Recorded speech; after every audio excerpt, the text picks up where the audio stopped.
नमस्कार दोस्तों, Suprabhatam, good morning.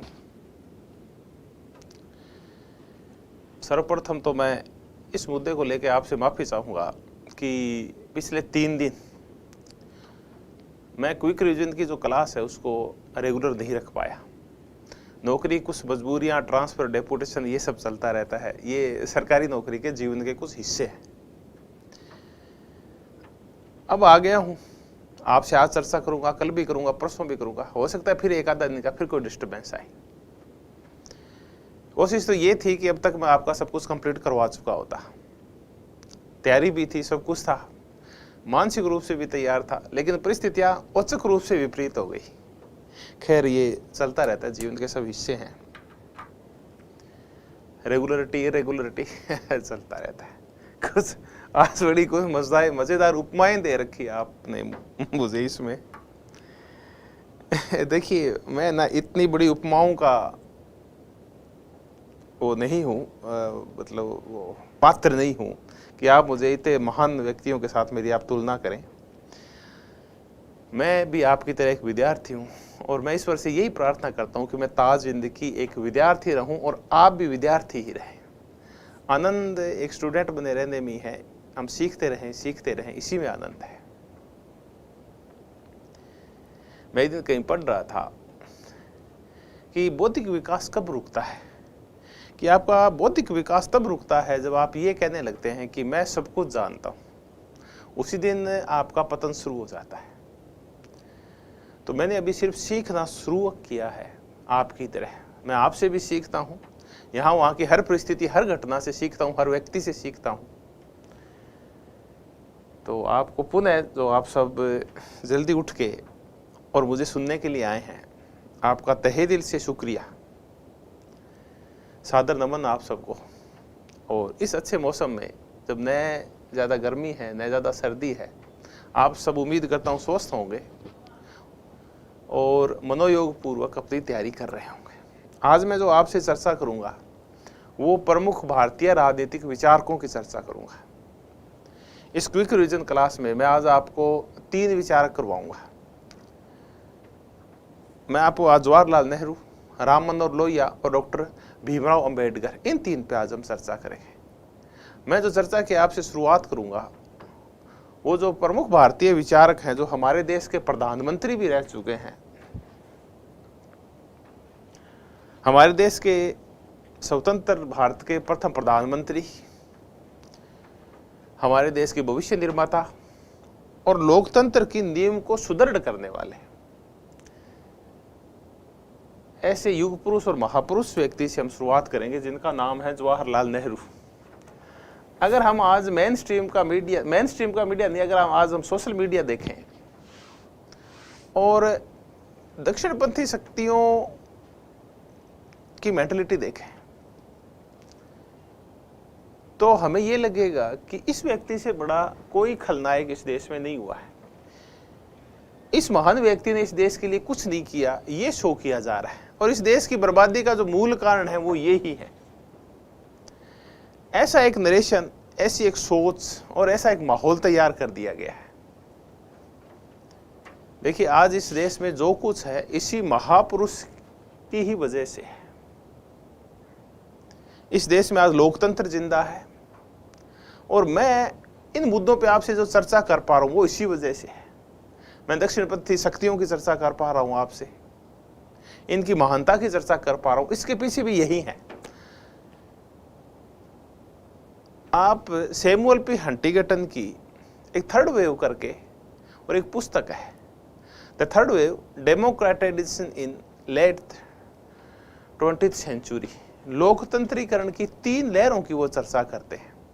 दूसरी लहर थी लोकतंत्र की, वो सेकेंड वर्ल्ड वॉर के बाद आई, द्वितीय विश्व युद्ध के बाद। और सेकेंड वर्ल्ड वॉर के बाद जो लहर आई, उसमें जो थर्ड वर्ल्ड कंट्रीज थे, थर्ड वर्ल्ड मीन्स जो विकासशील देश जिनको आज हम कहते हैं, जो तृतीय विश्व के देश जिनको हम कहते हैं, अफ्रीका और विशेषकर एशियाई देश, उन देशों में लोकतंत्र आया।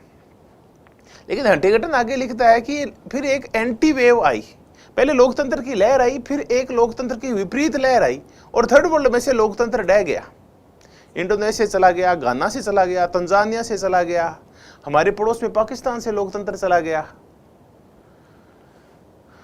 एक देश जो लोकतंत्र के ऊपर कायम रहा और एक शक्तिशाली व्यक्ति जो हीरो की तरह पूजा जाता था, उसने इस लोकतंत्र को मजबूत किया, कमजोर नहीं किया, वो पंडित जवाहरलाल नेहरू थे। अगर हम आज के हीरो से तुलना कर लें तो शायद इस देश में लोकतंत्र आज से बहुत पहले खत्म हो गया होता। तो ये इसी व्यक्ति की जो नींव रखी गई लोकतंत्र को मजबूत करने की, उसी वजह से आज हम यहाँ हैं। तो वैसे ही महापुरुष भारतीय राजनीतिक विचार भी के तौर पे भी हम पढ़ेंगे। हम पंडित जवाहरलाल नेहरू जी की चर्चा कर रहे हैं। देखिए, कोई भी व्यक्ति आलोचनाओं से तो परे नहीं होता। इसका मतलब वो तो या तो ईश्वर है, खैर ईश्वर भी आलोचनाओं से परे नहीं है, तो वो किसी की भी की जा सकती है।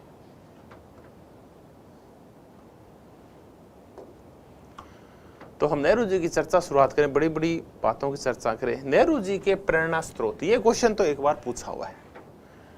नेहरू जी अपने पिता मोतीलाल नेहरू से, गांधी जी से और रविंद्रनाथ टैगोर, इन तीन व्यक्तियों से प्रभावित है। गांधी जी से चाहे वो अहिंसा का मार्ग हो, चाहे व्यापक सोच हो, मानवतावादी सोच हो, वो गांधी जी से प्रभावित है। रविंद्रनाथ टैगोर से प्रभावित हैं वो, उनका जो संश्लेषणात्मक विश्व बंधुताओं का भाव था उससे वो प्रभावित है। और जो जिजीविषा और वो सारी चीजें जो ली है वो मोतीलाल नेहरू से प्रभावित हो गए। तो नेहरू जी के तीन प्रेरणा स्रोत हैं, वो स्वयं स्वीकार करते हैं, वो है मोतीलाल नेहरू, महात्मा गांधी जी और रविंद्रनाथ टैगोर। फिर हम आगे जब और तथ्यों की चर्चा करें तो योजना आयोग का निर्माण इन्हीं की वजह से हुआ था मार्च 1950 में। और ये योजना आयोग और पंचवर्षीय योजना ये इन्होंने सोवियत संघ से प्रेरित होकर शुरू की थी। सोवियत संघ का जो समाजवादी साम्यवादी मॉडल था उसमें सेंट्रलाइज्ड प्लानिंग थी, केंद्रीयकृत नियोजन था, उसी से प्रभावित होकर और योजना आयोग का निर्माण किया गया और पंचवर्षीय योजनाओं को शुरू किया गया। और इन्हीं पंचवर्षीय योजनाओं के तहत जो दूसरी पंचवर्षीय योजना थी जिसमें बड़े उद्योगों को बढ़ावा देना था, वो था महल नोबिस मॉडल। जो इसके निर्माता थे उनका नाम है ये, द्वितीय पंचवर्षीय योजना के जो निर्माण करता थे उनका नाम है ये। उन्हीं की प्रेरणा से फिर ये मॉडल लागू हुआ जिसमें हमारे यहाँ बड़े बड़े उद्योगों की स्थापना की गई। ये जितने भी स्टील के संदर्भ में, लोहे के संदर्भ में, कोयले के संदर्भ में जितनी भी बड़ी कंपनियां सुनते हैं, जो नवरत्न कंपनियां, वो सब इसी के तहत स्थापित की गई थी द्वितीय पंचवर्षीय योजना में।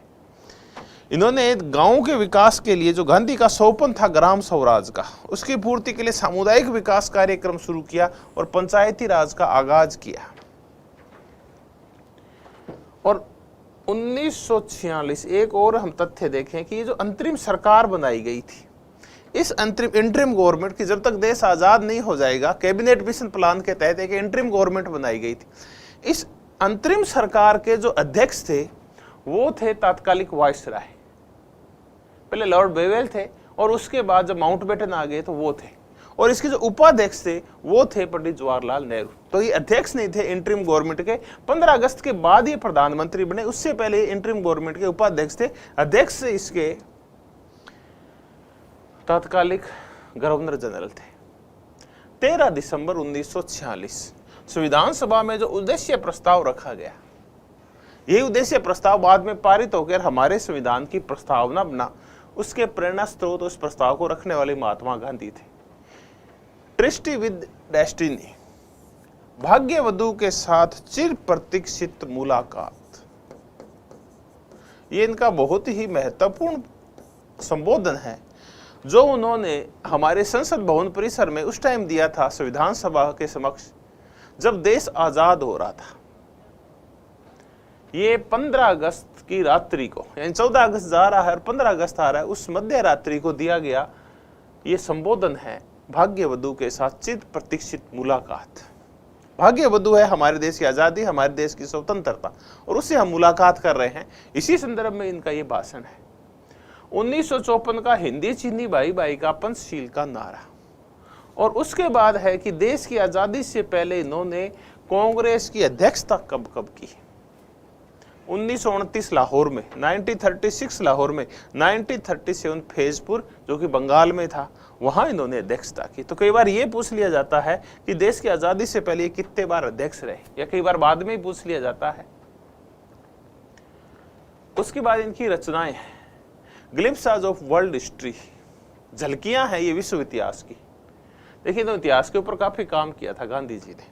एक आप मजेदार चीजें देखें कि हमारे जो स्वतंत्रता आंदोलन के जो पुरोधा थे, वो ना अधिकांश बहुत अच्छे विद्वान थे, चाहे वो लोकमान्य तिलक हैं, चाहे लाल बहादुर शास्त्री हैं, चाहे गांधी जी खुद हैं, जवाहरलाल नेहरू हैं, चाहे बाबा साहेब अम्बेडकर हैं। इन्होंने बहुत काम किया है लिटरेचर के ऊपर, इन्होंने बहुत कुछ लिखा है।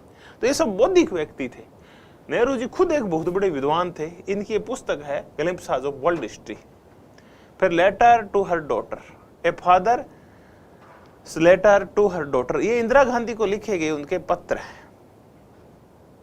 द डिस्कवरी ऑफ इंडिया,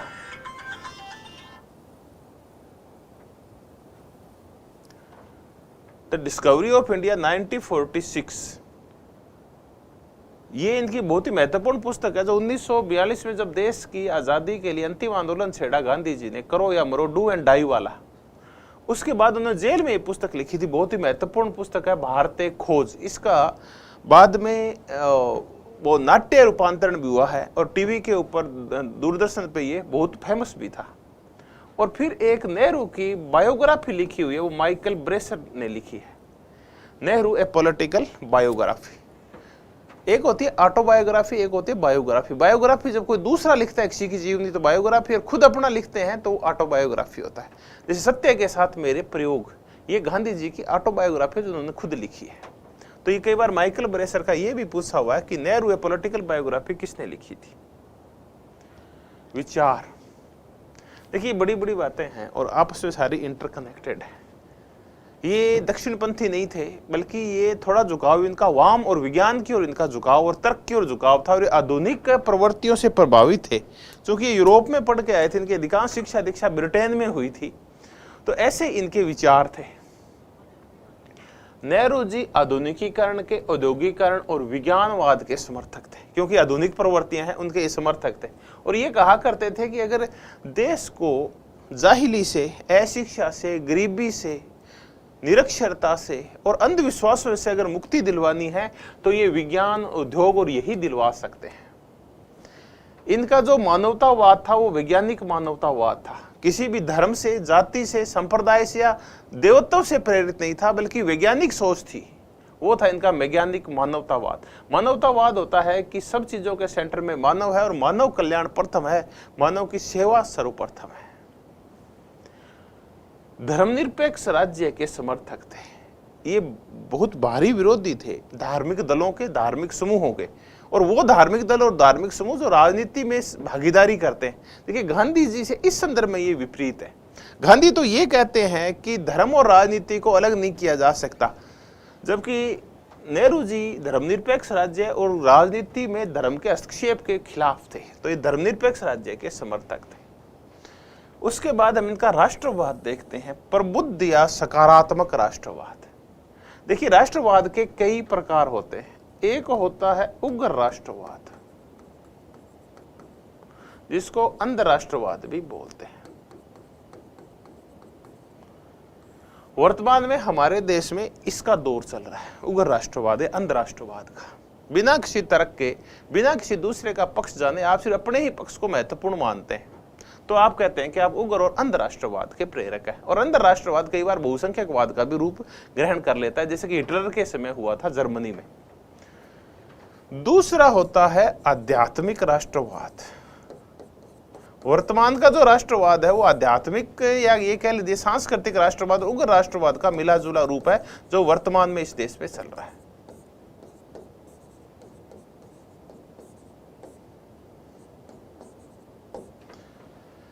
इस आध्यात्मिक राष्ट्रवादी के रूप में हमने व्यापक सोच के एक व्यक्ति अरविंदो घोष की चर्चा की थी। और तीसरे प्रकार का है सकारात्मक राष्ट्रवाद, या इसको अपन प्रबुद्ध, एनलाइटन या समझदार वाला राष्ट्रवाद भी कह सकते हैं। इसमें यह कहा जाता है कि जियो और जीने दो। सिर्फ आप ही श्रेष्ठ नहीं है, आपके विचार ही श्रेष्ठ नहीं है, आपकी संस्कृतियां प्रवृत्तियां श्रेष्ठ नहीं है, बल्कि सारे ही जो इस दुनिया में है सबके अलग अलग विचार हैं, विचार स्वतंत्रता है, सबको अपने हिसाब से जीने का हक है। ये सांस्कृतिक बहुलवाद में विश्वास करता है कि आप राष्ट्रवाद के जो प्रतीक हैं वो किसी एक संस्कृति के खड़े नहीं करें। ये संश्लेषणात्मक सार्वभौमिकवाद है, संश्लेषणात्मक सार्वभौमिकवाद है, मिला जुला सार्वभौमवाद की हम सब एक हैं, संश्लेषण हमारा किया जाएगा तो हम अलग नहीं हैं। मानव के रूप में, मानवता के रूप में, मानवीय प्रेम के रूप में इसका वर्णन कर सकते हैं हम। इनकी बहुत ही फेमस कोट है नेहरू जी की, राष्ट्रवाद अविश्वस्त मित्र व असुरक्षित इतिहासकार है।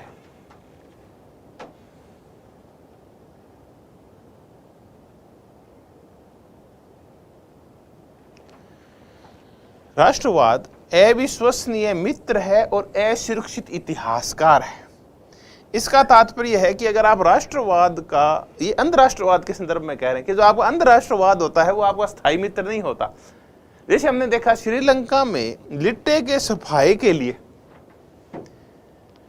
वहां के एक पूरा परिवार था, वो आगे आया और वो देवता की तरह पूजे जाने लगा। उन्होंने श्रीलंकाई राष्ट्रवाद को और अंधराष्ट्रवाद को बढ़ावा दिया और बहुसंख्यक राष्ट्रवाद को बढ़ावा दिया सिंहलियों ने तमिलों को दबाने के लिए। और आज हम ये हालात देख रहे हैं कि श्रीलंका एक फेल राष्ट्र है उस राष्ट्रवाद की वजह से। तो ये किसी का भी साथी नहीं है, अविश्वस्त मित्र है। अगर हमारे देश में ऐसी प्रवृत्तियां बढ़ती है तो देश को नुकसान होता है, जैसा नुकसान हम श्रीलंका में देख चुके हैं। और ये असुरक्षित इतिहासकार है, इतिहास में ऐसे लगता है कि राष्ट्रवादियों का ही है, लेकिन जब जब उग्र राष्ट्रवाद फैला है तो हमने जर्मनी को फैल होते हुए देखा है, हमने इटली को फैल होते हुए देखा है, और हमने श्रीलंका का तो तत्काल और प्रत्यक्ष उदाहरण हमारे सामने है। तो ये कोई अच्छा इतिहासकार भी नहीं है। नेहरू जी आगे लिखते हैं कि एशिया में जो समाजवादी आंदोलन है वो राष्ट्रवाद का शत्रु है। इसका तरह एशिया में जो समाजवाद आएगा वो राष्ट्रवाद को नहीं मानता। देखिए समाजवादियों की बात सही है, ये सही कह रहे हैं कि समाजवादी होते हैं, उनका ये मानना होता है कि सारी दुनिया के लोग एक हैं, सारे मजदूर एक हैं, सारे मजदूर तुम एक हो जाओ। तो एशिया में जो समाजवादी आंदोलन फैला वो राष्ट्रवाद का शत्रु था, ये कहना है नेहरू जी का। पर दरअसल देखिए ऐसा है नहीं। माओ का जो पूरा साम्यवाद है और समाजवाद है वो पूरा राष्ट्रवाद की नींव के ऊपर ही खड़ा है। भारतीय साम्यवाद था, ये जरूर थोड़ा सा भटका हुआ था। ये कभी सोवियत संघ के पक्ष में था, कभी चाइना के पक्ष में था, सीपीआई सीपीएम के आपसी झगड़े थे, लेकिन धीरे धीरे इनके भी समझ में आ गया कि राष्ट्रवाद एक मुख्य प्रवृत्ति है, कोई भी दल उससे दूर नहीं रह सकता। तो हालांकि आज भी भारत में जो सीपीआई सीपीआईएम है ये राष्ट्रवादी दल नहीं है, लेकिन मजबूरी में ये राष्ट्रवाद का विरोध भी नहीं कर पाते, और जब जब इन्होंने विरोध किया इनका सफाया हुआ है। तो देखिए नेहरू जी का ये आंशिक सत्य लगता है मुझे कि एशिया में समाजवादी आंदोलन राष्ट्रवाद का शत्रु है। तो ये कोटेशन फिर ये पूछ लेते हैं कैसे थे ये प्रबुद्ध या सकारात्मक राष्ट्रवादी थे, सांस्कृतिक रूप से बहुलवादी थे, भी सही संस्कृति सभी संस्कृतियों को बराबर फलने फूलने का मौका मिले, संश्लेषणात्मक, इसको सार्वभौमवाद बोलते हैं। और ये टैगोर से आया हुआ है। इनके जो अंतर्राष्ट्रीय मुद्दों के ऊपर जो विचार थे, उनका राष्ट्रवाद का जो स्वरूप था वो ज्यादा प्रभावित है, वो रविंद्रनाथ टैगोर से प्रभावित है।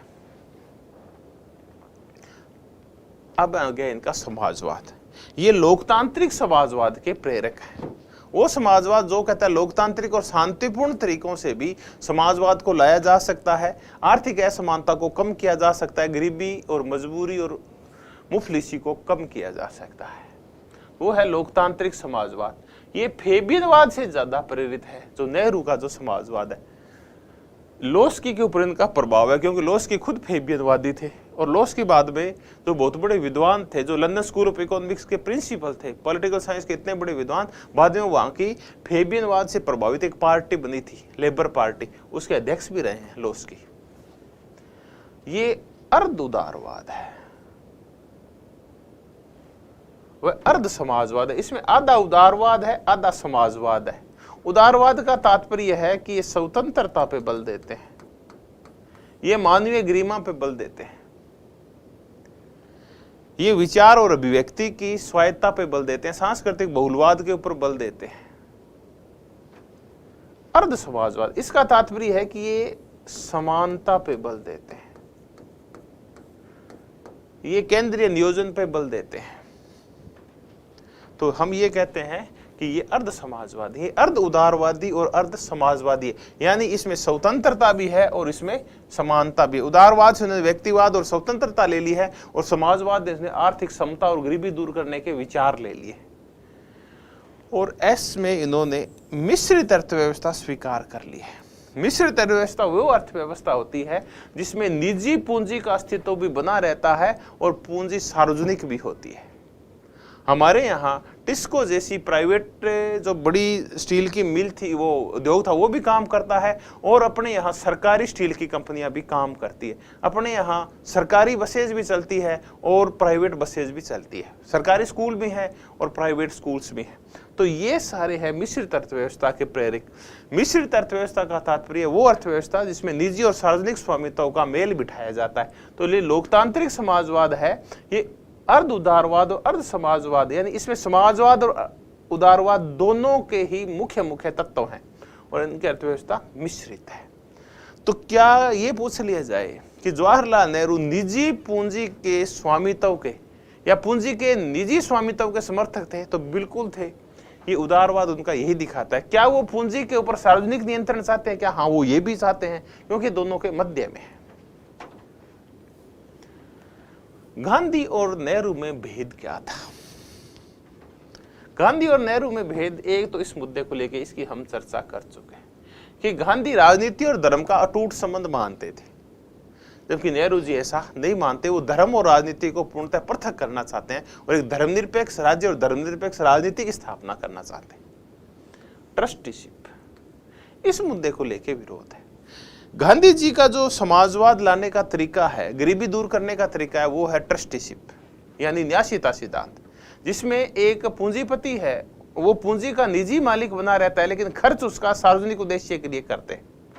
नेहरू जी को यह तरीका पसंद नहीं था, क्योंकि इस तरीके से वास्तव में सुधार होते नहीं है, इनका यह मानना था नेहरू जी का। तो फिर क्या किया जाए? तो फिर उन्होंने ट्रस्टीशिप की बजाय सार्वजनिक संपत्ति के निर्माण की वकालत की, और इसके लिए सार्वजनिक उद्योग धंधों की शुरुआत की। सार्वजनिक जो सेक्टर था उसका विकास किया गया, सरकारी स्कूलों की स्थापना की गई, सरकारी संस्थान खड़े किए गए, ये सब किया गया, ये नेहरू जी ने खड़ा किया। दूसरा इनका विरोध था वो कुटीर उद्योग और चरखा अर्थशास्त्र से था। गांधी जी हमेशा ही मशीनीकरण के और औद्योगिकरण के विरोधी थे, और वो चाहते थे कि कुटीर उद्योगों को बढ़ावा दिया जाए। इसी को हम चरखा अर्थशास्त्र बोलते हैं, छोटे छोटे उद्योगों को बढ़ावा दिया जाए। नेहरू जी कहते थे कि जिस हिसाब से जनसंख्या बढ़ी है और जिस हिसाब से वैश्विक स्तर के औद्योगिकरण हुआ है, अगर देश को विकास करना है तो औद्योगिकरण से ही होगा और बड़े उद्योगों की स्थापना से होगा। तभी महालनोबिस मॉडल आए थे ये। तो ये गांधी जी के कुटीर उद्योग और चरखा अर्थशास्त्र के विरोधी है। संसदीय लोकतंत्र, इस मुद्दे पे दोनों पे मतभेद है। गांधी जी कहते हैं कि जो संसद है वो बांझ और वेश्या की तरह होती है, तो संसदीय लोकतंत्र के भारी विरोधी थे गांधी जी। लेकिन संसदीय लोकतंत्र के कट्टर समर्थक हैं नेहरू जी। गांधी जी दल विहीन लोकतंत्र की स्थापना करना चाहते थे। गांधी जी का यह कहना था, ये जो दल होते हैं ये आपस में कुटिलता फैलाते हैं, ये सत्ता संघर्ष करते हैं, जनता के कल्याण से इनका लेना देना नहीं होता। जबकि नेहरू जी का ये मानना था कि बिना दलों के कोई लोकतंत्र नहीं हो सकता, दल तो अत्यंत आवश्यक होते हैं। और हमने यूएस में देखा भी कि यूएस के जो प्रारंभिक जो पुरोधा थे, चाहे वाशिंगटन थे, जेफरसन थे, उन्होंने ये सोचा था कि हम भी दल विहीन लोकतंत्र लाएंगे, लेकिन हमने देखा अमेरिका में शीघ्र ही दलों की स्थापना हो गई थी। तो गांधी जी, जेपी नारायण, विनोबा भावे जैसे लोग दल विहीन लोकतंत्र के समर्थक हैं, वहीं नेहरू जी दलीय लोकतंत्र के समर्थक हैं। तो इन मुद्दों को लेके और मतभेद था गांधी और नेहरू में, ये भी पूछा जा सकता है कि किन मुद्दों पे मतभेद था और किन पे मतभेद नहीं था। अब हम एक एक करके क्वेश्चन आंसर्स कर लेते हैं इनके ऊपर कि नेहरू ए पॉलिटिकल बायोग्राफी पुस्तक किसने लिखी? तो ये लिखी हुई है, आप देख ले एक बार, अभी हम चर्चा करके हटे हैं, ये लिखी है माइकल ब्रेशर ने। भारत में लोकतांत्रिक प्रक्रिया के संदर्भ में यह किसने कहा कि हमारे लिए विश्व के वस्तुगत माल का उत्पादन करना मात्र ही पर्याप्त नहीं है, पर्याय नहीं है। हम जीवन से ऊंचा चाहते हैं, परंतु मनुष्य की सृजनात्मक ऊर्जा, उसकी अन्वेषण की भावना की कीमत पर नहीं। लोकतंत्र केवल निर्वाचन का प्रश्न नहीं है, लोकतंत्र व्यक्तिगत स्वतंत्रता समानता से भी जुड़ा हुआ है। यही दोनों चीजों को मिला दिया है, स्वतंत्रता को और समानता को, सृजनात्मकता को। तो इसके अब तो चूंकि आप कर ही रहे हैं तो ये आपको पता ही है कि ये जो कोटेशन है वो बाई चांस पूछ रहे तो आप याद रखें, ये जवाहरलाल नेहरू की है। नेहरू के राजनीतिक विचारों से साम्यता नहीं रखने वाला वाक्यांश है, संश्लेषणात्मक व उदार राष्ट्रवाद बिल्कुल है, आध्यात्मिक व सांस्कृतिक राष्ट्रवाद नहीं। देखिए ये इस प्रकार के राष्ट्रवादी नहीं थे, तो ये वाला वाक्यांश है ये नहीं रखता। अंतर्राष्ट्रीय शांति व सहयोग पर आधारित वैश्विक व्यवस्था बिल्कुल सही है। पारस्परिक सम्मान व संप्रभुता आधारित अंतर्राष्ट्रीय राजनीति बिल्कुल सही है। तो ये आध्यात्मिक और सांस्कृतिक राष्ट्रवाद के ये समर्थक नहीं थे। चलिए ये क्वेश्चन आप कीजिए, देखते हैं कि नेहरू अपनी प्रारंभिक राजनीतिक उम्र में उदारवादी व नर्म समूह की राजनीति से प्रेरित नहीं थे। उनका मानना था कि व्यक्तिगत व राष्ट्रीय आत्मसम्मान के लिए विदेशी शासन के प्रति आक्रामक रवैया अपनाना आवश्यक है। मैं आपको यह बता दूं कि पहला वाक्य नहीं सही है। शुरुआत में इनकी जो नरमपंथी नीतियां थी कांग्रेस की, उसके समर्थक नहीं थे। अब बताएं कि आप दूसरा उसकी व्याख्या कर रहा है क्या?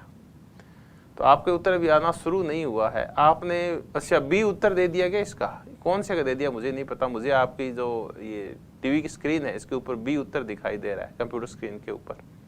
चलो मैं लॉक कर देता हूँ कंप्यूटर जी तो क्या लॉक करेंगे, मैं ही कर देता हूँ। इसका उत्तर ए सही है। देखिए ये वास्तव इसकी व्याख्या तो कर रहा है। ये क्यों थे ऐसे, तो इस वजह से ऐसे थे। तो आप देखिए जब भी आपके कथन कारण वाले क्वेश्चंस में दिक्कत आए तो या तो क्यों के लगा के देख लें, उससे भी नहीं चलता। मैं कह रहा हूँ कोई 20-25% क्वेश्चन ऐसे ही होते हैं। तो उसका तरीका ये है कि आप दोनों को ध्यान से पढ़ें कि दोनों कोई अलग अलग वाक्य तो नहीं है। अगर पहला और दूसरा वाक्य आपस में जुड़े हुए हैं तो आप देखेंगे कि ये दूसरा है वो पहले की व्याख्या कर रहा है। और फिर और कौन सा तरीका है? और कोई तो वैज्ञानिक तरीका नहीं है इसमें। CD को आप पहचानना सीख ही गए हैं। जितना आप एक साथ 50-60 क्वेश्चंस करके देखें, आप ये देखेंगे कि ए और बी वाला जो कंफ्यूजन है वो धीरे धीरे आपका दूर होने लगता है। इसको हवा नहीं बनाए। निजी संपत्ति का अनुमान नहीं करते हुए आधारभूत व प्रमुख उद्योगों के सार्वजनिक स्वामित्व को नेहरू जी ने अपनी पुस्तक डिस्कवरी ऑफ इंडिया में क्या नाम दिया है? तो उसको नाम दिया है उन्होंने लोकतांत्रिक समष्टिवाद।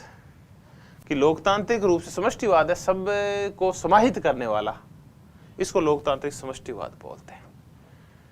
तो ये हमने नेहरू जी के ऊपर कुछ 4-5 क्वेश्चन भी करके देखे जो महत्वपूर्ण थे। जरूरी नहीं है कि ये अति महत्वपूर्ण ही हो, आप इनको करके जाए। मैं आपको तरीका बताया कि कैसे क्वेश्चन आ सकते हैं नेहरू जी के ऊपर।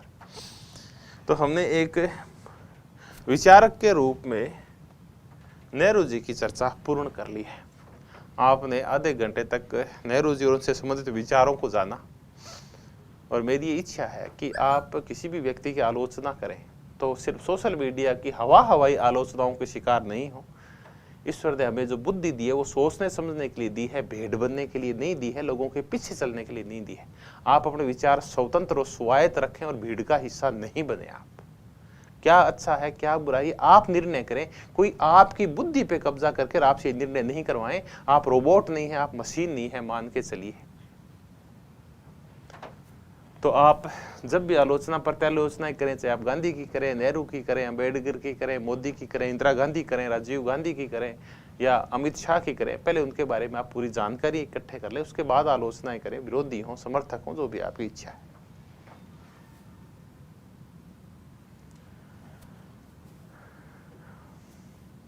राम मनोहर लोहिया मूलतः यूपी के थे और समाजवाद के महान पुरोधाओं में इनकी गिनती आती है।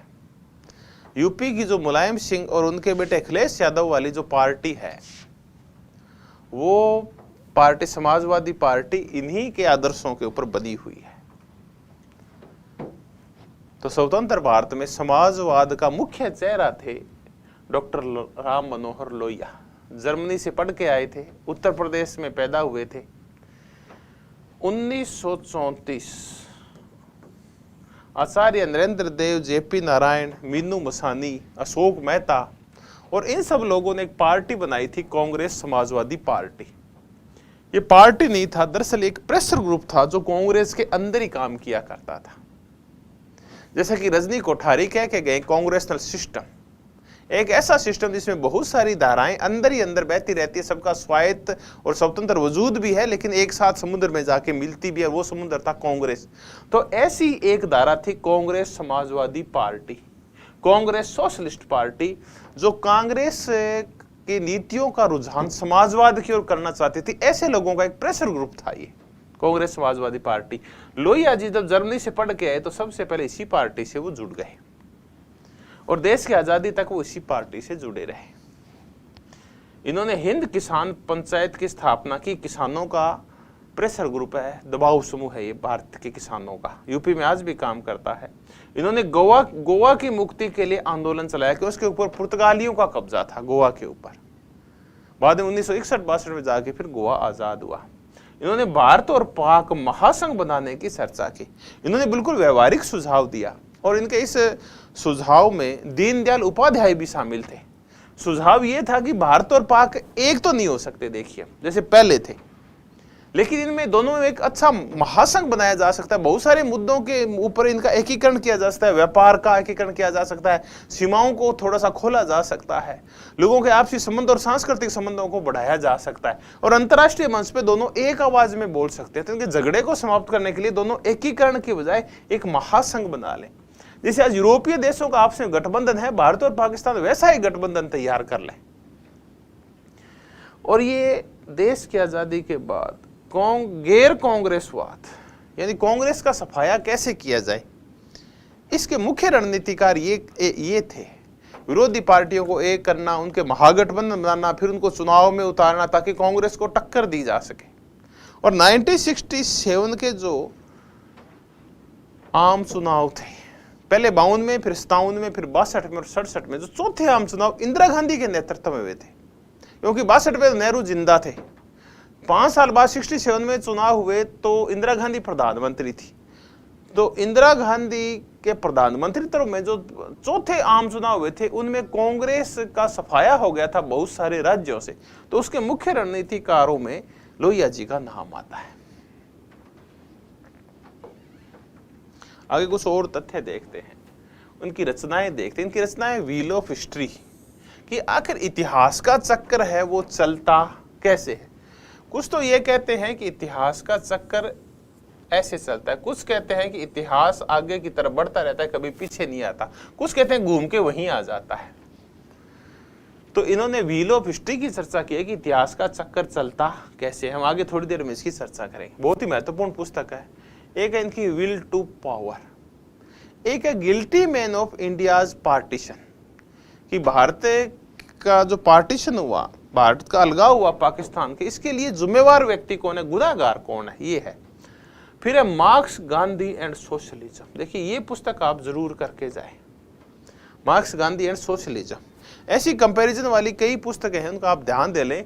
ये पुस्तक चूंकि हमारे संदर्भ में आएगी तो लोहिया के संदर्भ में आ सकती है, marks, Gandhi and socialism. Gandhi के जब पढ़ रहे थे तब भी मार्क्स एंड गांधी पढ़ा था, मसरू वाला की हमने एक पुस्तक पढ़ी थी। ये मार्क्स, गांधी एंड सोशलिज्म है। फ्रेगमेंट्स ऑफ वर्ल्ड माइंड, और इनके 2 न्यूज़पेपर थे, एक जन था हिंदी में और एक मैनकाइंड निकलता था हिस्ट्री में। बहुत बड़े बौद्धिक व्यक्ति थे राम मनोहर लोहिया। तो आप इनकी मुख्य ये पुस्तक जरूर याद रखें, व्हील ऑफ हिस्ट्री, दूसरा guilty man of India's partition, और तीसरा मार्क्स, गांधी एंड सोशलिज्म। ये 3 पुस्तकें तो आप जरूर याद रखें। अब इनके राजनीतिक विचार देखते हैं। इनका पहला महत्वपूर्ण विचार है समान दूरी का सिद्धांत। 1946 के बाद कांग्रेस समाजवादी पार्टी कांग्रेस से अलग हो गई और समाजवादी पार्टी के नाम से इसका गठन हो गया। बाद में एक प्रजा लोकतांत्रिक पार्टी थी, वो भी इसमें मिल गई और समाजवादी पार्टी का नाम प्रजा समाजवादी पार्टी हो गया। इसके एक नेता थे अशोक मेहता, वो ये कहा करते थे कि हमें कांग्रेस का संसद के अंदर और बाहर बहुत जोरदार विरोध नहीं करना चाहिए, क्योंकि कांग्रेस की अगर हमने विरोध किया और हमने ये कहा कि हम समाजवादी है तो कांग्रेस समाजवाद से दूर होती जाएगी। तो हमें देश की आज़ादी के बाद नेहरू के नेतृत्व में जो समाजवादी नीतियां बनाई जा रही है उनका हमें समर्थन करना चाहिए, ताकि कांग्रेस का झुकाव वो धीरे धीरे समाजवाद की ओर बढ़ता जाए। अगर हमने समाजवाद का ठेका ले लिया, अशोक मेहता बोले, तो फिर कांग्रेस समाजवाद से दूर हो जाएगी और वो पंजीवाद का रास्ता पकड़ लेगी। तो ये कहते थे कि पिछड़े हुए अर्थतंत्र की राजनीतिक बाध्यताएं हैं कि हमें कांग्रेस का समर्थन करना चाहिए। तो ये एक जो कोटेशन है, पिछड़े हुए अर्थतंत्र की या पिछड़ी हुई अर्थव्यवस्था की राजनीतिक मजबूरियां, ये बहुत ही फेमस कोट है और ये कई बार पूछा हुआ है। ये अशोक मेहता का है, जो कि सोशलिस्ट पार्टी के नेता थे अशोक मेहता, जिनके नेतृत्व में फिर पंचायती राज समिति बनी थी, अशोक मेहता समिति, जो 1977 में बनी थी जब जनता पार्टी की सरकार आई और मोरारजी देसाई जब प्रधानमंत्री बने, तो वो यही अशोक मेहता है। तो पिछड़े हुए अर्थतंत्र की राजनीति की बाध्यता है कि हमें कांग्रेस का समर्थन करना चाहिए। लोहिया ने इनका विरोध करते हुए अशोक मेहता का समान दूरी का सिद्धांत दिया। ये बोला कि हमें दो प्रकार की दल है, दो राजनीतिक दल है। एक है सीपीआई, मैं 1900 और 52-53 की बात कर रहा हूं, और दूसरा है कांग्रेस।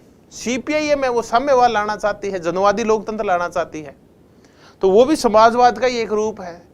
दूसरी तरफ कांग्रेस है, वो लोकतांत्रिक समाजवाद लाना चाह रही है, अलग प्रकार का पूंजीवाद मिश्रित समाजवाद लाना चाहती है। तो लोहिया जी का कहना था, तो न तो हमें सीपीआई की तरफ जाना है और न ही हमें कांग्रेस की तरफ जाना है, बल्कि हमारा समाजवाद का तरीका बिल्कुल इनसे अलग है।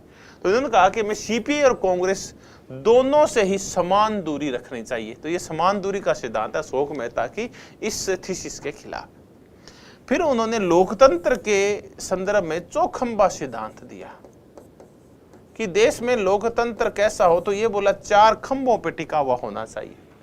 एक खंभा गांव है, फिर मंडल है, फिर ऐसे राज्य और राष्ट्रीय करके ऐसे 4 खंभों की ये चर्चा करते हैं जिनके ऊपर ये लोकतंत्र टिका हुआ होगा। यानी एक कोई लोकतांत्रिक विकेंद्रीकरण का सिद्धांत है। ये बिल्कुल गांधी जी का जो लोकतांत्रिक लहरों का सिद्धांत उनकी तरह ही है। ये कहते हैं कि लोकतंत्र में केंद्रीयकरण को खत्म किया जाए और विकेंद्रीकरण को बढ़ाया जाए, और जो पिरामिडीय लोकतंत्र है उसकी बजाय 4 खंबे हैं, जो चारों पिलर एक दूसरे से जुड़ के भी रहते हैं और हम देखते हैं कि चारों एक दूसरे से स्वायत्त भी होते हैं। कभी आपने मकान का अगर आधारभूत ढांचा देखा है तो उसमें 4 पिलर है, चारों का स्वतंत्र वजूद भी होता है और चारों एक दूसरे के छत के माध्यम से जुड़े भी होते हैं। तो ये थी 4 पिलर थ्योरी। तो पहले ये आपका गांव, फिर आपका खंड, उसके बाद राज्य और उसके बाद राष्ट्रीय स्तर, ये 4 प्रकार की सरकारों की चर्चा करते हैं। ये सरकारें अपने अपने क्षेत्र में स्वायत्तता को उपभोग करेगी, एक दूसरे के मामलों में हस्तक्षेप नहीं करेगी, लेकिन ये आपस में जुड़ी भी होगी, जैसे खंबे आपस में जुड़े रहते हैं। तो ये था चौखंबा सिद्धांत, लोकतांत्रिक विकेंद्रीकरण और लोकतांत्रिक स्वायत्तता का, और एक दूसरे की जो राजनीतिक जो इकाइयां हैं उनकी स्वायत्तता का। सप्त क्रांति 1966 में कोटा में इन्होंने सप्त क्रांति का नारा दिया, 7 क्रांतियां। देखिए सप्त क्रांति है, मुझे लगता है ये प्रेरणा स्रोत है जेपी नारायण की समग्र क्रांति का, टोटल रिवॉल्यूशन का। तो 7 रिवॉल्यूशन लोहिया की, यानी 7 क्षेत्रों में क्रांति करनी होगी। लैंगिक क्षेत्र में महिला पुरुष असमानता दूर करनी होगी, रंग भेद दूर करना होगा, हिंसा दूर करनी होगी, हथियारों का भय दूर करना होगा, गरीबी दूर करनी होगी, जातिवाद दूर करना होगा, धर्म के भेदभाव दूर करने होंगे, यानी समस्त क्षेत्रों में सुधार करना होगा। यही है सप्त क्रांति। 7 ही बड़े बड़े क्षेत्र थे जिनकी उन्होंने चर्चा की है। तो चौखंबा सिद्धांत, सप्त क्रांति और समान दूरी का सिद्धांत। उसके बाद इन्होंने दिया है स्थायी नागरिक अवज्ञा, कि क्या जब कोई बड़ी घटना घटे तभी हमें कानूनों को भंग करना चाहिए और सिविल डिसओबीडियंस करना चाहिए स्थायी रूप से। ये कहता है कि अगर सरकारों को आपको जागृत रखना है और राज्य आपके अधिकारों को छीन नहीं ले, आपके राइट्स के ऊपर उसका वो डाका नहीं डाल ले आपके अधिकारों के ऊपर, इसके लिए जरूरी है कि आप स्थायी रूप से नागरिक अवज्ञा के आंदोलन चलाते रहें। आप ये परमानेंट रिवॉल्यूशन की तरह है जिसकी चर्चा ट्राटस्की करता है, जिसकी चर्चा बाद में माओ भी कहता है कि जो परिवर्तन है, आंदोलन है, ये सतत रूप से चलते रहने चाहिए। ये नहीं है कि 5 साल बाद जब चुनाव होंगे तभी हम आंदोलन करेंगे।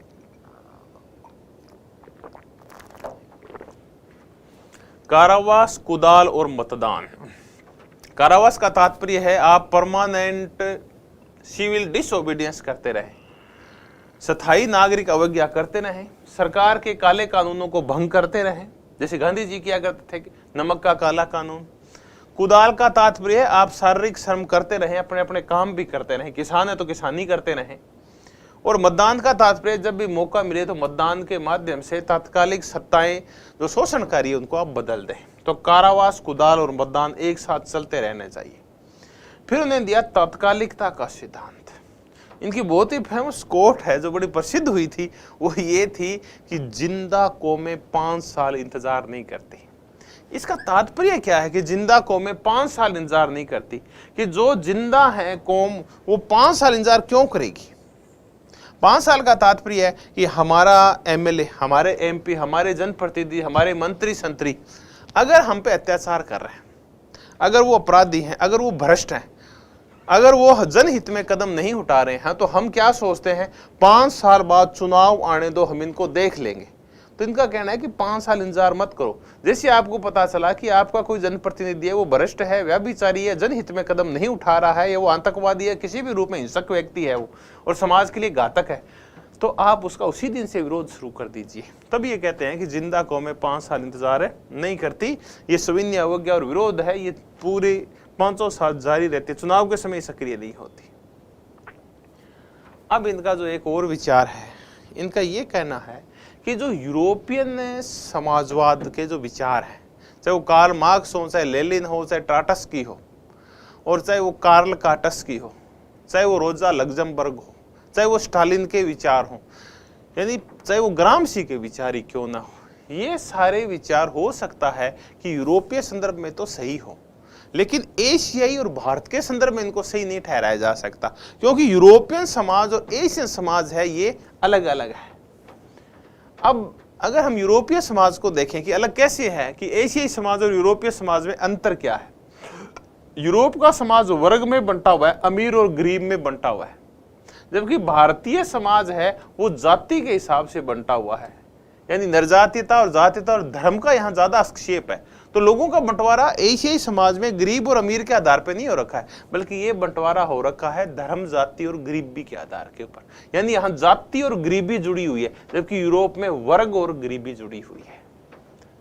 वहां एक गरीब है जो एक वर्ग है, एक अमीर, दो ही वर्ग पाए जाते हैं। भारत में जो दलित हैं, पिछड़ी जातियां हैं, ये जातियां हैं जिनके पास संसाधन नहीं है, वो गरीब है। तो भारत में ऐसा विभाजन पाया जाता है। एशिया में धर्म, जाति और राजनीति का आपस में घालमेल पाया जाता है, जबकि यूरोप में ऐसा नहीं है। तब इन्होंने कहा, एक और इनका बड़ा फेमस कोट, इसको आप याद रखें, कि धर्म दीर्घकालिक राजनीति है तथा राजनीतिक अल्पकालीन धर्म। इनकी बहुत ही महत्वपूर्ण वाक्य है इनका, कि जो धर्म है वो दीर्घकाल की राजनीति है, यानी दीर्घकाल में धर्म काय से जुड़ जाता है, राजनीति से, और ये उसके ऊपर हावी हो जाता है। और राजनीति क्या है, सेवा करने का एक अल्पकालीन धर्म है, यानी धर्म तो दीर्घकाल तक सेवा करता है और राजनीति अल्पकालिक धर्म है जो हमारी सेवा के लिए बना हुआ है। तो उनकी बहुत ही फेमस कोट है, ये आप जरूर याद रखें, आती है कई बार एग्जाम में। फिर उन्होंने कहा कि यूरोपीय समाजवाद में इथोस, लोकाचार, उत्साह और बोल्डनेस का अभाव है। तो यूरोपीय समाजवाद में इन्होंने 3 कमियां बताई है। ये क्वेश्चन तो पिछले लेक्चरर वगैरह में आया हुआ है। इथोस होता है लोकाचार, यानी जनता की सेवा और जनता को जोड़ने में असफल। इलान होता है उत्साह, और बोल्डनेस का अभाव है। तो यूरोपीय समाजवाद में इन्होंने 3 कमियां बताई है। और इनका ये कहना है कि नेहरू जो अपने आप को समाजवादी कह रहे हैं कि ये कहना ढोंगी है, तो नेहरू को ढोंगी और शब्दार्थ वाला समाजवादी किसने बताया, तो वो बताया राम मनोहर लोहिया ने, कि ये समाजवादी था लेकिन ये ढोंगी समाजवादी है। नेहरू के लिए ये कह रहे हैं राम मनोहर लोहिया। ये क्वेश्चन बहुत महत्वपूर्ण है, ये कोटेशन आती है। अब इन्होंने नवीन समाजवाद, जो नया समाजवाद एशिया में स्थापित किया जाएगा, उसके 4 स्तंभ होंगे। ये चौखंबा नहीं है, वो चौखंबा तो अलग था, वो तो लोकतंत्र के संदर्भ में था। ये समाजवाद की विशेषताएं हैं जो भारतीय समाजवाद है या एशियाई समाजवाद है। आर्थिक समानता होगी। आर्थिक समानता लाने के लिए लोकतंत्र लाया जाएगा, और लोकतंत्र का भी सेंट्रलाइज्ड मॉडल नहीं होगा बल्कि विकेंद्रीकरण किया जाएगा। विकेंद्रीकरण का तात्पर्य है कि पंचायती राज, नगरीय स्वशासन तक लोकतंत्र को ले जाया जाएगा, और इसके मूल में हिंसा नहीं होगी बल्कि अहिंसा होगी। तो समानता, लोकतंत्र और लोकतंत्र में विकेंद्रीकरण और इन सब को स्थापना का तरीका अहिंसा, ये 4 स्तंभ बताए हैं इन्होंने। व्हील ऑफ हिस्ट्री, कि आखिर हिस्ट्री, इतिहास चलता कैसे। देखिए, आप चाहे पढ़ें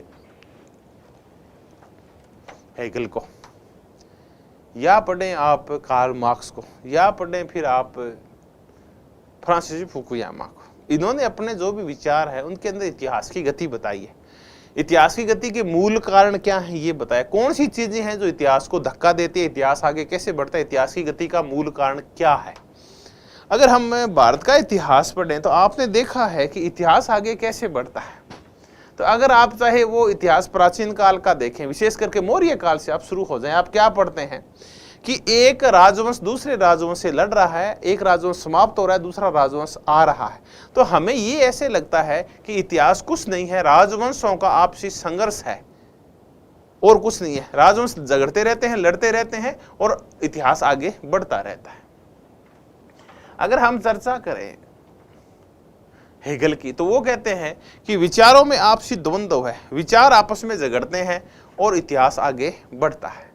पहले एक विचार आता है, वो थीसिस है, वाद है, फिर दूसरा उसका एंटी विचार आता है, वो एंटीथीसिस है।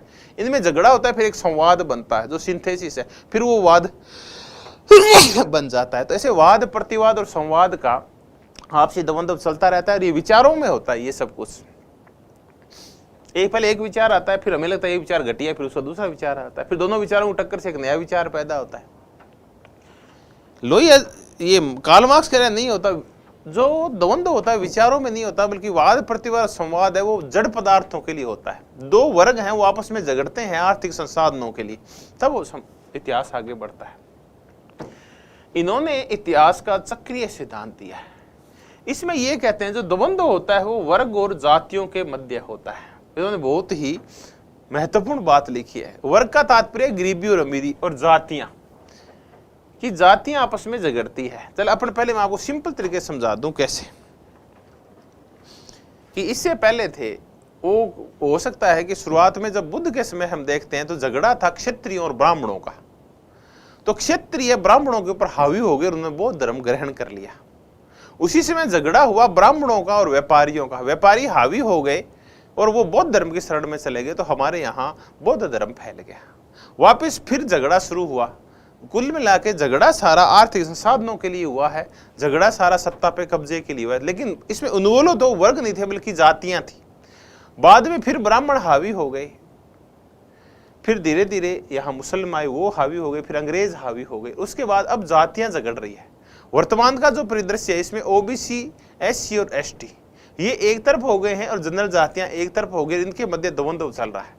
और इतिहास ने पलटा क्या खाया है कि ये जातियां धीरे धीरे प्रबुद्ध होती जा रही है। पिछड़ी जातियां, दलित जातियां और आदिवासी जातियां हैं। और ये जो लंबे समय से जो राज करने वाली जातियां हैं, जो समाज में प्रभुत्व स्थापित करने वाली जातियां हैं, उनको टक्कर दे रही है और खुद आगे आ रही है। तो ये जातियां झगड़ रही है। भारत में जो इतिहास है वो जातियों के झगड़े से आगे बढ़ता है।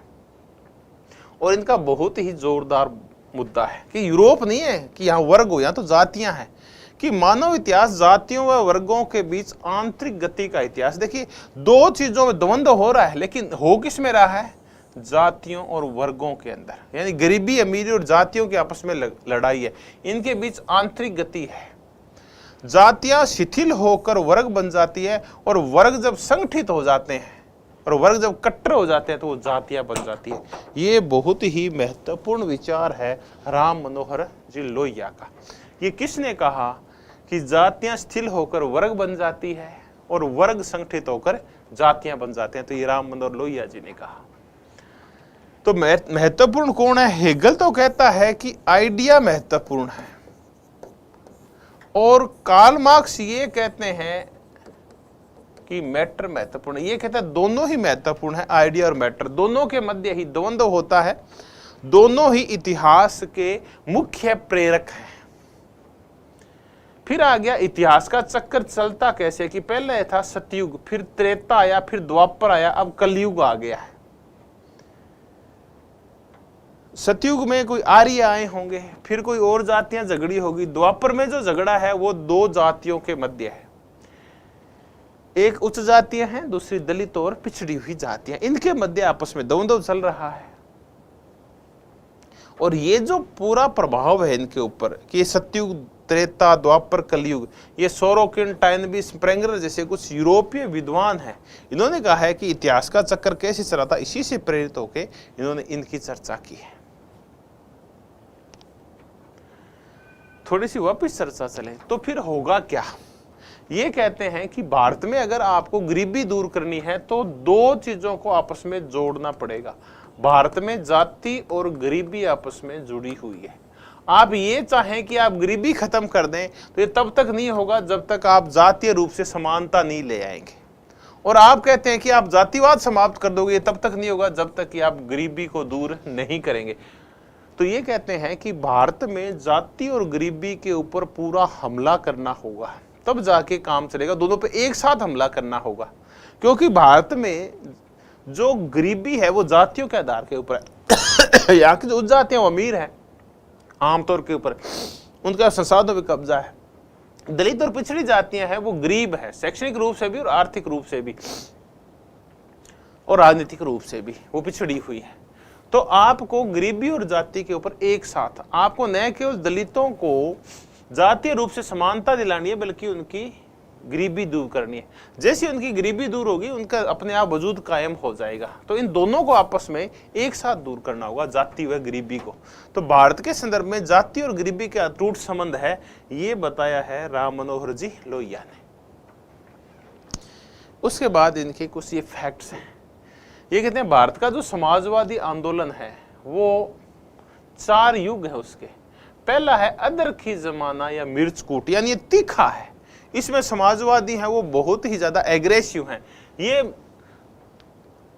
जब समाजवादी पार्टी बनी थी 1934 में, यानी एक कांग्रेस के अंदर एक जो प्रेशर ग्रुप बना था कांग्रेस समाजवादी पार्टी, तब से ये कहते हैं 1946 तक का युग था, जब तक कि कांग्रेसियों ने इनको बाहर नहीं निकाल दिया, तब तक ये जमाना है। द्वितीय जो युग आया वो आया उफान वाला या दिखावटी ताकत का युग। ये कहते तो थे कि हम कांग्रेस को सफाया कर देंगे, हम ज्यादा समाजवादी है, नेहरू से बड़े समाजवादी है, लेकिन ये दिखावटी ताकत थी। ये उफान आया और ठंडा हो गया। तृतीय आया तोड़ व तनाव का युग, जिसमें जब ये आपस में समाजवादी आपस में लड़ने लगे और भांति भांति की पार्टियां बना ली। और फिर ये कहते हैं कि चतुर्थ युग आएगा जब समाजवादी पार्टी लोहिया के नेतृत्व पे बन गई, तब ये कह रहे हैं ये क्रांतिकारी युग है। तो ऐसे 4 युगों की चर्चा करते हैं। तो कई बार ये पूछ लिया जाता है कि लोहिया ने जो समाजवादी आंदोलन के 4 चरण बताए हैं उनको आगे पीछे सेट कीजिए। तो पहला है अदरखी यानी ताकत वाला या तीखा, दूसरा है दिखावटी ताकत, तीसरा है जब पार्टी आपस में लड़ रही थी, और चौथा है क्रांतिकारी युग। इसी प्रकार इन्होंने एक मजेदार वर्णन किया है कि गांधीवादियों की श्रेणियां बताई है कि इस देश में गांधी जी के जाने के बाद 3 प्रकार के गांधीवादी हो गए। एक है सरकारी गांधीवादी, ये गांधी के नाम के ऊपर नेतागिरी करते हैं और बड़े बड़े पदों के ऊपर पहुंच गए, राजनीतिक पदों के ऊपर। उनमें से वो नेहरू जी की और पटेल इन सब की चर्चा करते हैं कि ये सरकारी गांधीवादी है। दूसरे हैं मठी गांधीवादी। मठी गांधीवादी वो हैं जिन्होंने बड़े बड़े मठ बना लिए हैं। वो सर्वोदय नेताओं के लिए विनोबा भावे और इन लोगों के लिए कहते हैं कि इन्होंने सैकड़ों बीघा में बड़े बड़े मठ बना लिए हैं, यानी आश्रम स्थापित कर लिए हैं। तो इनको विनोबा भावे जैसे लोगों को मठी गांधी बोलते हैं। तीसरे हैं कुजात गांधी। ये कहते हैं वो गांधी है जो गांधी के गांधीवाद को हूबहू स्वीकार नहीं करते, बल्कि इसमें कमियां खोजते हैं, इनको दूर करने का प्रयास करते हैं और गांधीवाद के अंदर नयापन लेके आते हैं। यानी अंधभक्त नहीं है ये गांधी के। ये गांधी की पूजा इसलिए नहीं करते ताकि उनको सत्ता मिल जाए, ये गांधी की फोटो इसलिए नहीं लगाते ताकि अपने आप के भ्रष्टाचारी रूप को शुद्ध दिखाया जा सके, बल्कि ये तो गांधी के आलोचक हैं जो कुजात गांधी है। और लोहिया जी कहते हैं कि हम ही इनके वास्तविक वो हैं उत्तराधिकारी। क्योंकि गांधीवाद तब जिंदा नहीं रहेगा जब हम गांधी की जय जयकार बोलेंगे। गांधीवाद तो तब जिंदा रहेगा जब हम गांधीवाद में सुधार के प्रयास करेंगे और नई नई चीजें लेके आएंगे। तो वो स्वयं को कुजात गांधी बोलते हैं कि हम ही है गांधी के असली उत्तराधिकारी। तो 3 प्रकार के गांधी है, सरकारी गांधीवादी, मठी गांधीवादी और कुजात गांधीवादी। तो इनकी हमने चर्चा की। अब आ गया भारत विभाजन के गुनाहगार कौन है, कि भारत का जो विभाजन हुआ उसके कौन है गुनाहगार।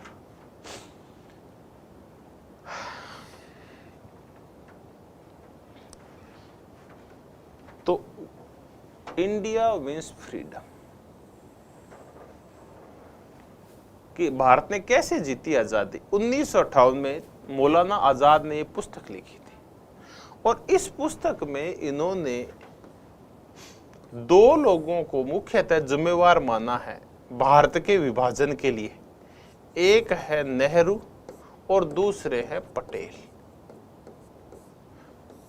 ये नेहरू और पटेल को भारत विभाजन के लिए जिम्मेवार मानते हैं इंडिया विंस फ्रीडम के अंदर। इसी का विरोध करने के लिए फिर उन्होंने भारत विभाजन के गुनहगार के नाम से पुस्तक लिखी और इस पुस्तक में उन्होंने कहा कि एक कारण ऐसे बहुत सारे कारण हैं। तो उन्होंने कहा कि ब्रिटिश कपट भी, ये जो माउंटबेटन और लेडी माउंटबेटन की जो चालें थी नेहरू को प्रभावित करने की, वो भी जिम्मेवार है। कांग्रेस नेतृत्व का बुढ़ापा, ये भी जिम्मेवार है, क्योंकि नेहरू पटेल वगैरह सारे बूढ़े हो रहे थे और ये जल्दी जल्दी सत्ता प्राप्त करना चाहते थे कि जीवन कम बचा है तो जल्दी से जिस भी रूप में हमें भारत मिले, चाहे एकल मिले चाहे विभाजित मिले, हमें ले लेना चाहिए। हिंदू और मुसलमानों की उग्रता और आपसी झगड़े, गांधी की अहिंसा जो रोक नहीं पाई हिंदू मुस्लिम झगड़ों को, जिन्ना का द्विराष्ट्रवाद, आरएस जैसे से कट्टर हिंदुत्ववादी संगठन और जमायत इस्लामी जैसी पता नहीं कौन कौन सी कट्टर मुस्लिम दबाव समूह, इन सब ने मिलके और भारत के विभाजन में योगदान दिया। तो भारत विभाजन के लिए केवल गांधी और नेहरू और पटेल ही जिम्मेवार नहीं है, बल्कि बहुत सारे कारक हैं, ये कह रहे हैं। और सबसे एक और कहते हैं कि भारतीय जनता भी है जो मुखर नहीं हुई एकीकरण को लेके, बल्कि ये भी चाहती थी कि विभाजन हो जाए तो ठीक है। तो हिंदू मुस्लिम दोनों जिम्मेवार है इस विभाजन के लिए। तो ये थी इनकी पुस्तक भारत विभाजन के गुनहगार। और उसके लिए मूल कारण कौन थे, उसने ऐसे 8-10 कारण बताए, मैंने तो आपको 4-5 ही बताए हैं। तो आप बड़ा बड़ा ये याद रखें कि कौन सी पुस्तक के खिलाफ लिखी गई थी। इंडिया विंस फ्रीडम जो मौलाना आजाद ने उसके विरोध में लिखी गई थी। अब क्वेश्चन आंसर करते हैं। ये आपने देख रखा होगा कि पिछड़े हुए अर्थतंत्र की राजनीतिक बाध्यताएं का विचार किसने दिया, और फिर लोहिया जी ने उसके विरोध में समान दूरी का सिद्धांत दिया था। तो आप देखते बता देंगे कि वो कौन है। वो है अशोक मेहता। अगला क्वेश्चन करते हैं। राम मनोहर लोहिया ने लोकतांत्रिक विकेंद्रीकरण का कौन सा सिद्धांत दिया है। देखिए कौन सा इन्होंने लोकतांत्रिक विकेंद्रीकरण का, आप अच्छी तरह से देखें, आप सोचें इस मुद्दे के ऊपर। लोकतांत्रिक विकेंद्रीकरण का और लोकतंत्र की स्थापना का इनका सिद्धांत है, वो है चोखमबा सिद्धांत। तीसरा क्वेश्चन कि वर्गों व जातियों तथा विचार प्रेरित प्रवृत्तियों व सभ्यता के मध्य संघर्ष इतिहास में तब तक चलता रहेगा जब तक कि मनुष्य में बुराई समाप्त नहीं हो जाती। देखिए किसके मध्य झगड़ा, वर्गों व जातियों के मध्य। यहीं से आप आइडिया लगा लेंगे कि ये किसका है, राम मनोहर लोहिया का है। राम मनोहर लोहिया का सबसे बड़ा योगदान उनका राजनीतिक विकेंद्रीकरण की अवधारणा का विकास है। उनके साथ विकेंद्रीकरण के आधार पर ही एक सच्चा अहिंसक समाज प्राप्त किया जा सकता है। एक केंद्रीकृत समाज में मानव पृष्ठ में चला जाता है और अपनी स्वतंत्रता खो देता है। देखिए पहला वाक्य सही है, मैं आपको बताऊं, क्योंकि लोहिया ये चाहते हैं कि लोकतांत्रिक विकेंद्रीकरण, हमने चौखंबा सिद्धांत की चर्चा कर ली। नीचे वाला उसी विकेंद्रीकरण की देखिए व्याख्या की गई है।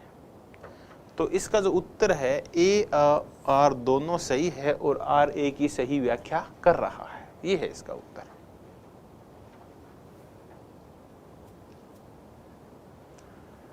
तो ये हमने लोहिया जी के ऊपर कुछ महत्वपूर्ण क्वेश्चंस किए। तो आपने मनोयोग पूर्वक राम मनोहर लोहिया जी, उनकी व्हील ऑफ हिस्ट्री, भारतीय विभाजन के गुनहगार, ऐसी पुस्तकों की चर्चा की मेरे साथ। आप थोड़ी सी उबासी ले लीजिए, अगर नींद आ रही है थोड़ा आंखों पे पानी मारिए, तरोताज़ा और तैयार हो जाइए। लोहिया आप सुन ही चुके हैं। अब मैं आपसे जिस महान विचारक की चर्चा करूंगा, वो महान विचारक हैं डॉक्टर भीमराव अंबेडकर। भीमराव अंबेडकर जी के साथ एक छोटी सी दिक्कत जो मुझे लगती है, इनके साथ इनके जाने के बाद की मैं परिदृश्यों की चर्चा कर रहा हूँ, जो सिनेरियो उभरा है भारतीय समाज में उसकी चर्चा कर रहा हूँ कि अंबेडकर जी किसके हैं। मैं कहता हूँ सबसे पहले अंबेडकर जी मेरे हैं, अंबेडकर जी हम सबके हैं, इस देश की 90% जनता के अंबेडकर जी। लेकिन हुआ क्या है, पहले इनको अगड़ी जातियों ने धकेल दिया कि ये तो दलितों के हैं, और फिर दलितों ने ये कहा कि ये तो हमारे हैं, इनको और ज्यादा इनके ऊपर काबिज हो गई। तो इनको एक वर्ग विशेष के नेता बना दिया गया, जबकि तो सबके नेता हैं। इस देश में हिंदू कोड बिल के माध्यम से हिंदुओं में प्रगतिवादी सोच जो पैदा करने वाले व्यक्ति थे और महिलाओं की स्थिति सुधारने वाले व्यक्ति थे, वो थे भीमराव अंबेडकर। भले ही हिंदू कोड बिल दक्षिणपंथी हिंदुत्ववादी शक्तियों की वजह से तात्कालिक रूप से पारित नहीं हो पाया था 1951 में, लेकिन बाद में इसको टुकड़ों टुकड़ों में लागू किया गया। तो ये मानिए कि 50% महिलाएं आज जिस स्थिति में, विशेष करके हिंदू समाज की, उनकी जो शिक्षा का स्तर है, रोजगार का स्तर है, आर्थिक स्तर, सामाजिक स्तर है, वो काफी कुछ सुधरा है बाकी वर्गों की बजाय। तो उसमें अंबेडकर जी का योगदान सबसे ज्यादा, क्योंकि इनका हिंदू कोड बिल था, वो महिलाओं को तलाक और ऐसे मुद्दों पे समानता का दर्जा देता है, वो स्त्रियों को सशक्तिकरण करना चाहता है, इसके लिए वो उसको पिता में प्रॉपर्टी में हिस्सा देता है स्त्रियों को, बेटियों को। तो 50% महिलाएं आज ऋणी है अंबेडकर जी की। उसके बाद अगर हम SC ST और OBC की चर्चा कर लें, तो देखिए मुझे ये लगता है कि कुल जनसंख्या का ये 45-50% ये बैठेंगे। और EWS को और आरक्षण मिल गया है। ये जो आरक्षण का जो पूरा विरोध था, जो अगड़ी जातियां किया करती थी, तो उनको तो खुद को आरक्षण मिल गया है। और वो आरक्षण की शुरुआत अम्बेडकर जी से हुई थी, सुधार के लिए। कैसे हो समाज में सुधार, उस गरीबा में सुधार, तो आरक्षण। आज इस देश की 90% जनता, चाहे वो महिलाएं हों, SC ST हो, OBC हो या EWS हो, उच्च जातियां, पिछड़ी जातियां, दलित जातियां, आदिवासी जातियां, सारी की सारी जो आरक्षण का फायदा उठा रही हैं, ये सारी सोच किसने पैदा की थी? डॉक्टर भीमराव अंबेडकर ने। तो ये इस देश के 90 नहीं 99% लोगों के नेता है। मैं तो ये कहना चाहता हूं, देश के हर वर्ग के कल्याण के लिए आज हम अगर किसी एक व्यक्ति के ऋणी हैं तो वो है डॉक्टर भीमराव जी अंबेडकर। अगर आप अगड़ी जाति के हैं या आप किसी, जैसे M श्रीनिवासन ने कहा है, प्रभु जाति के हैं,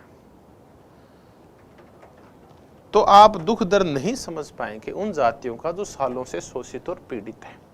तो कभी भी जब आप विश्वमन करें इन जातियों के खिलाफ, जो पिछड़ी है, दलित है, गरीब है, तो उससे पहले आप उनके साथ थोड़े दिन रह के देखें, और वो जो मानसिक प्रताड़ना वो सहते हैं वो आप सह के देखिए, फिर इनको गालियां दीजिए आप।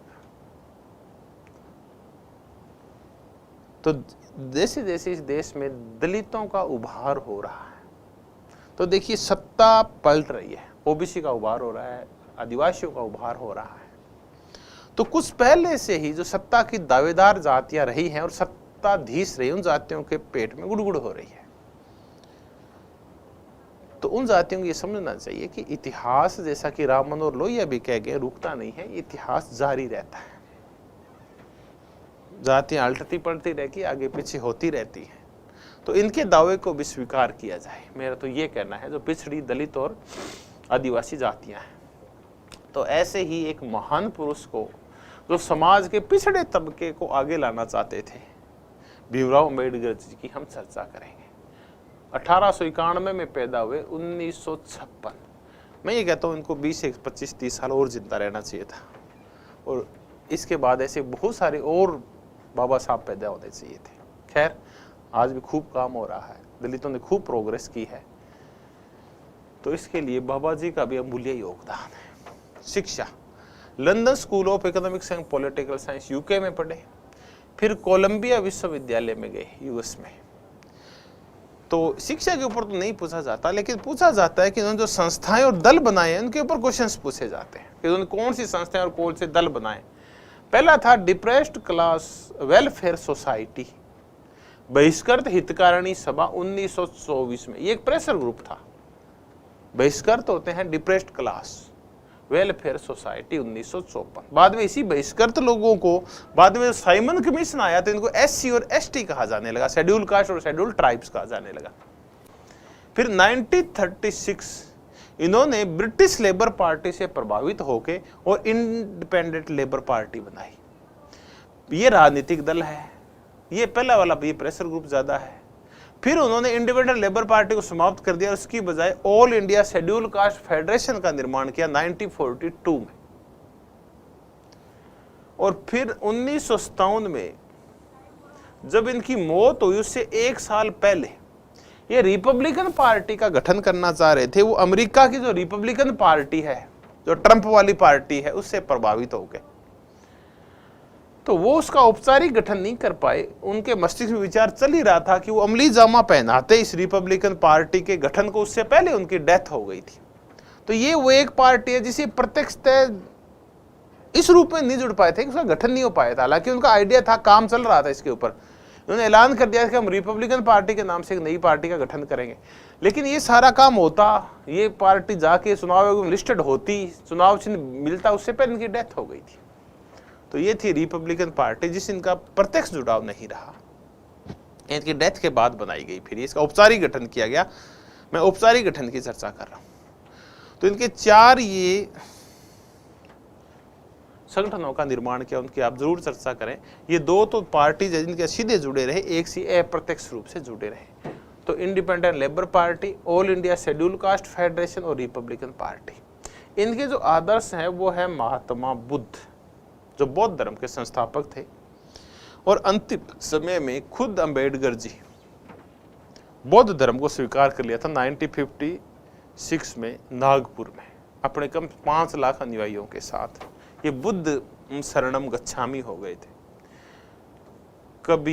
कबीर जो कि जातीय कट्टरता और धार्मिक कट्टरताओं के विरोधी हैं और समता के समर्थक हैं, वो इनके प्रेरणा स्रोत अंबेडकर जी के। और तीसरे महत्वपूर्ण व्यक्ति है ज्योतिबा फुले, जिन्होंने दलित जातियों में गरिमा लाने के लिए बहुत सारा काम किया। उसमें वैचारिक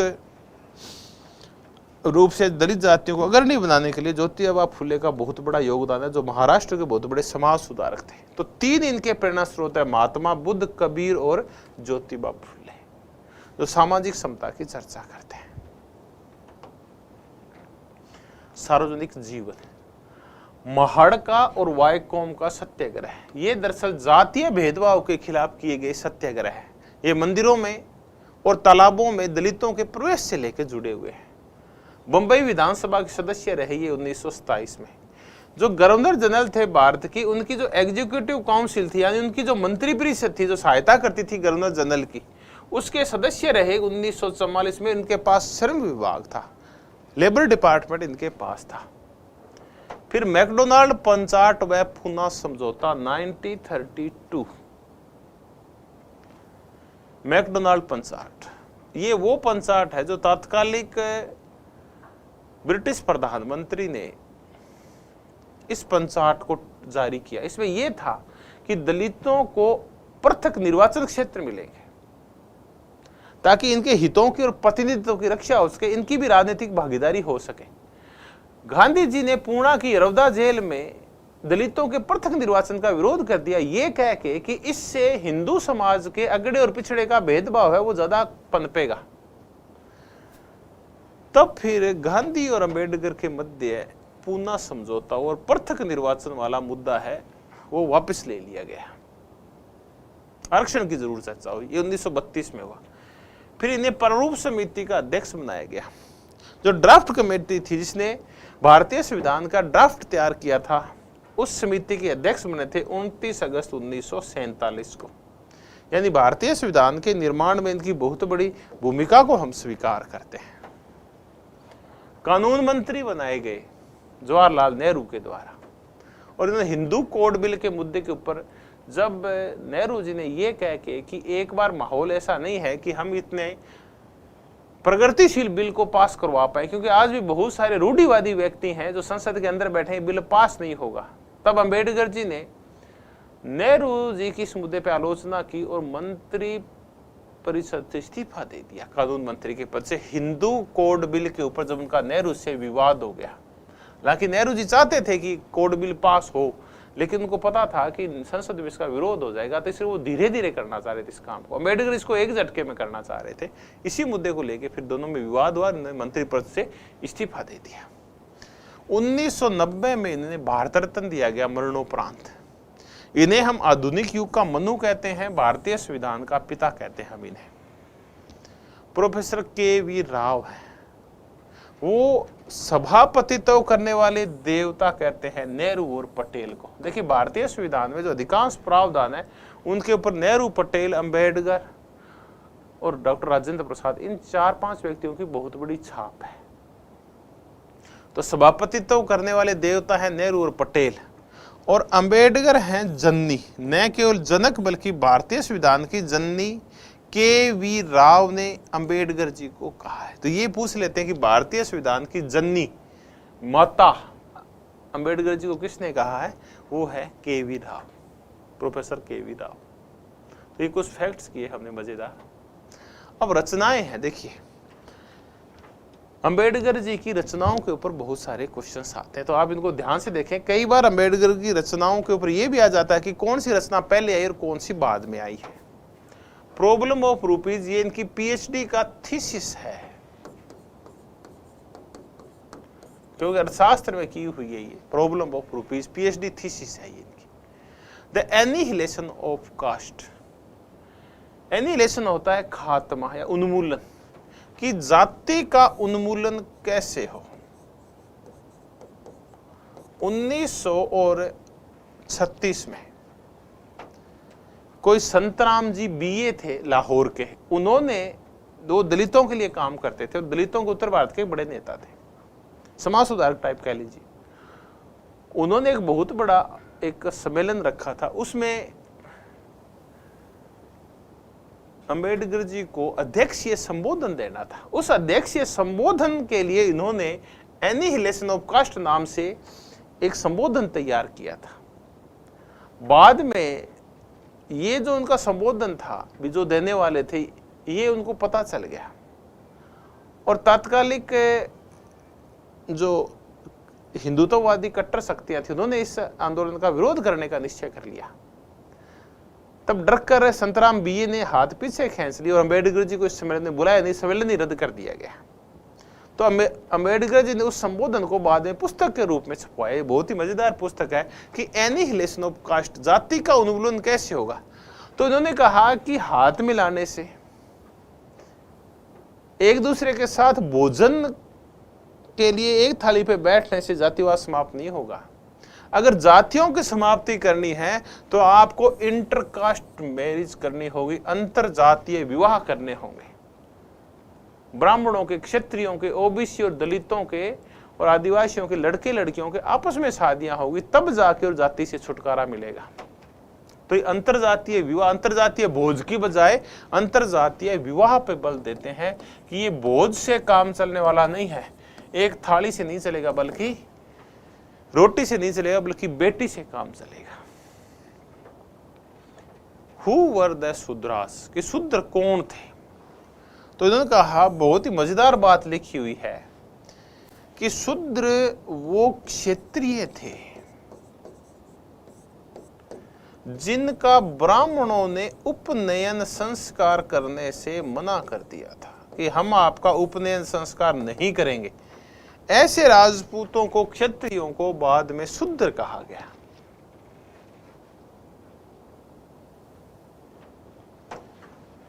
द अनटचेबल्स, ये अनटचेबल कौन होते हैं? अस्पृश्य कौन होते हैं?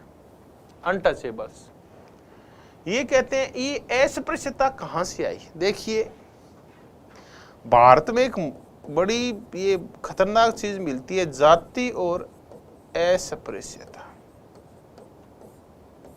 देखिए हायरार्की तो संसार के समस्त देशों में, समस्त समाजों में, लेकिन छुआछूत नहीं मिलती। अंग्रेज हैं वो भी आप देखेंगे कि वो अश्वेतों से अपने आप को श्रेष्ठ समझते हैं, जो गोरे हैं। अमीर है वो अपने आप को गरीब से श्रेष्ठ समझता है, पुरुष है वो अपने आप को स्त्री से श्रेष्ठ समझता है। लेकिन ये अस्पृश्यता वहां नहीं पाई जाती, अनटचेबिलिटी, छुआछूत वहां नहीं है। तो जातियों की हायरार्की, ऊंच नीच अलग है और अस्पृश्यता अलग मुद्दा है।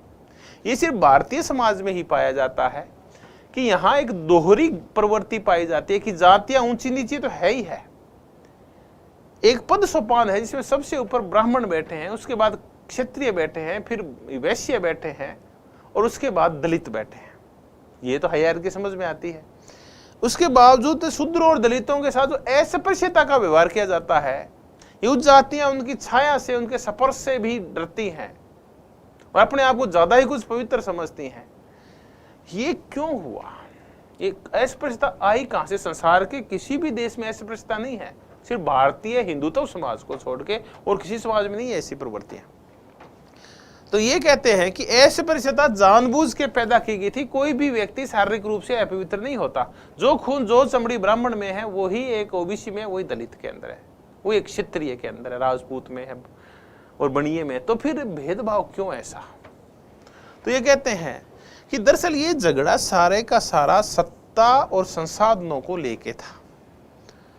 बौद्धों ने टक्कर दी ब्राह्मणों को और ब्राह्मण सत्ता से और आर्थिक संसाधनों से और समाज के प्रभुत्व से दूर हो गए। तब उन्होंने बौद्धों को टक्कर देने के लिए दिमाग लगाया, मस्तिष्क का प्रयोग किया। क्योंकि ब्राह्मणों में बौद्धों में टक्कर थी आज से लगभग 2500 साल पहले। जब बौद्ध आगे निकल गए और सनातन हिंदू पीछे हो गए, तब इन्होंने सनातन हिंदुओं के जो पुरोधा थे उन्होंने ये मस्तिष्क लगाया। और ये जो बौद्ध धर्मी थे, जिनको अंबेडकर जी ब्रोकन मैन कहते हैं, समाज के टूटे हुए आदमी, जिनको गांव की बाहरी सीमाओं पे धकेल दिया गया, इन ब्रोकन मैन की अवहेलना की गई और ये कहा गया कि ये गाय का मांस खाते हैं। देखिए पहले ब्राह्मण भी गाय का मांस खाते थे, लेकिन बाद में इन्होंने गाय का मांस खाना छोड़ दिया। गाय जो कि सर्वसुलभ थी, उसका मीट सस्ता मिलता था, इसलिए सारे लोग इसका मीट खाया करते थे। बाद में जो ब्रोकन मैन थे, जो गरीब थे, जो बौद्ध बन गए थे, क्योंकि उनको शारीरिक श्रम करना होता है, तो प्रोटीन और अन्य चीजों की पूर्ति के लिए इनका मीट खाना जरूरी था। मीट खाएं कहां से? बाकी चीजें तो महंगी मिलती है, बाकी मीट भी महंगा मिलता है। उन्होंने गाय का मीट खाना जारी रखा। तो ब्राह्मण ने कहा कि ये तो अपवित्र है, क्योंकि ये गाय जो हमारी माता है उसका मीट खा रहे हैं। तो इनके साथ अस्पृश्यता का व्यवहार करना शुरू कर दिया। तो जो अस्पृश्यता का उद्भव हुआ है वो बौद्ध धर्मियों के साथ हुआ। ब्राह्मणों ने बौद्ध धर्मियों के हाथ का खाना पीना और स्पर्श करना बंद कर दिया कि ये गाय मांस खाते हैं। तो ये वो गरीब लोग थे, ब्रोकन मैन थे, जो गाय का मांस खाया करते, जो बौद्ध थे, उनको अस्पृश्य करके और बौद्धों को पछाड़ दिया। तो ये है आपस में जुड़ी हुई चीजें। ब्रोकन मैन, जो गरीब आदमी, जो गांव को बाहर धकेल दिए गए, जो गरिमा के लिए बौद्ध धर्म से जुड़े थे, क्योंकि हिंदुत्व धर्म में इनको किसी दर्जे का नहीं समझा गया, इनको पशुत्व से भी ज्यादा बुरा व्यवहार करते हैं। ये जो अगड़े लोग होते हैं ये दलितों के साथ, और अभी भी समाज में इनके ये प्रवृत्तियां दूर नहीं हुई है। पीछे जालोर में एक पूरा प्रकरण हुआ जिसमें एक बच्चे को पीट के मार दिया एक शिक्षक ने। सिर्फ मुद्दा ये था कि घड़े के हाथ का एक मुद्दा था, घड़े के हाथ कैसे लगाया। तो ये ऐसी कुप्रवृत्तियां आज भी पिछले 2 महीने पहले भी राजस्थान में हो चुकी है, और वो एक शिक्षक कर चुका है ऐसा घिनौना करते हैं। तो इससे बड़ी बात तो क्या होगी। तो ये कैसे है अनटचेबिलिटी, इसके ऊपर है कि ये बौद्ध धर्म से उद्भवित हुआ इस देश में। देखिए मैं जातिवाद नहीं कर रहा, जातियां कहां से, शूद्र कहां से, मैं अस्पृश्यता और छुआछूत की बात कर रहा हूं। वेटिंग फॉर वीजा, वीजा का इंतजार, ये अंबेडकर जी की ऑटोबायोग्राफी है जो खुद उन्होंने लिखी थी, ये उनकी जीवनी है।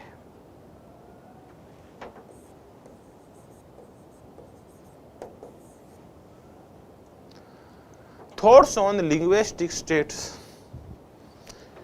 भाषाई राज्यों के ऊपर इनकी चर्चा है। ये भाषाई राज्यों के हालांकि समर्थक थे, कट्टर समर्थक नहीं थे। शुरुआत में कांग्रेस ने भाषाई राज्य बनाने से मना कर दिया था, लेकिन बाद में जब ये पूरा आंध्र वाला मुद्दा हुआ, पोटी श्रीरामुलु की डेथ हो गई, उसके बाद फिर फजल अली आयोग बनाया गया और फजल अली आयोग के बाद भाषाई आधार के ऊपर कुछ राज्य बनाए गए। तो अंबेडकर जी बोले, बहुत ही फेमस कोट है कि भेड़ियों की हकीकत सामने आ गई है, उनकी खाल उतर चुकी है, ऊन उतर चुकी है और वो सर्दी की तीव्रता महसूस कर रहे हैं। यानी अब जो लिंग्विस्टिक स्टेट के जो विरोध किया करते थे वही अब उसका समर्थन करने लगे हैं, तो उनको वास्तविक चेहरा सामने आ गया है। तो इनके थॉट्स ऑन लिंग्विस्टिक स्टेट्स। फिर उन्होंने पुस्तक लिखी गांधी एंड गांधीज्म। देखिए एक पुस्तक और है, महात्मा गांधी एंड इज्म, यानी गांधीज्म। ये तो है नंबूदरीवाद की, गांधी एंड इज्म तो, और गांधी एंड गांधीज्म है। देखिए गांधी एंड इज्म अलग है, इज्म में से गांधी हटा दो, ये तो है नंबूदरीवाद की, और गांधी एंड गांधीज्म है वो है अंबेडकर की। तो गांधी एंड इज्म नंबूदरीवाद जो केरल के मुख्यमंत्री रह चुके उनकी है, और गांधी एंड गांधीज्म है वो अंबेडकर की है। तो एक गांधी एंड इज्म और एक गांधी एंड गांधीज्म, ये दो पुस्तकें हैं गांधी के ऊपर।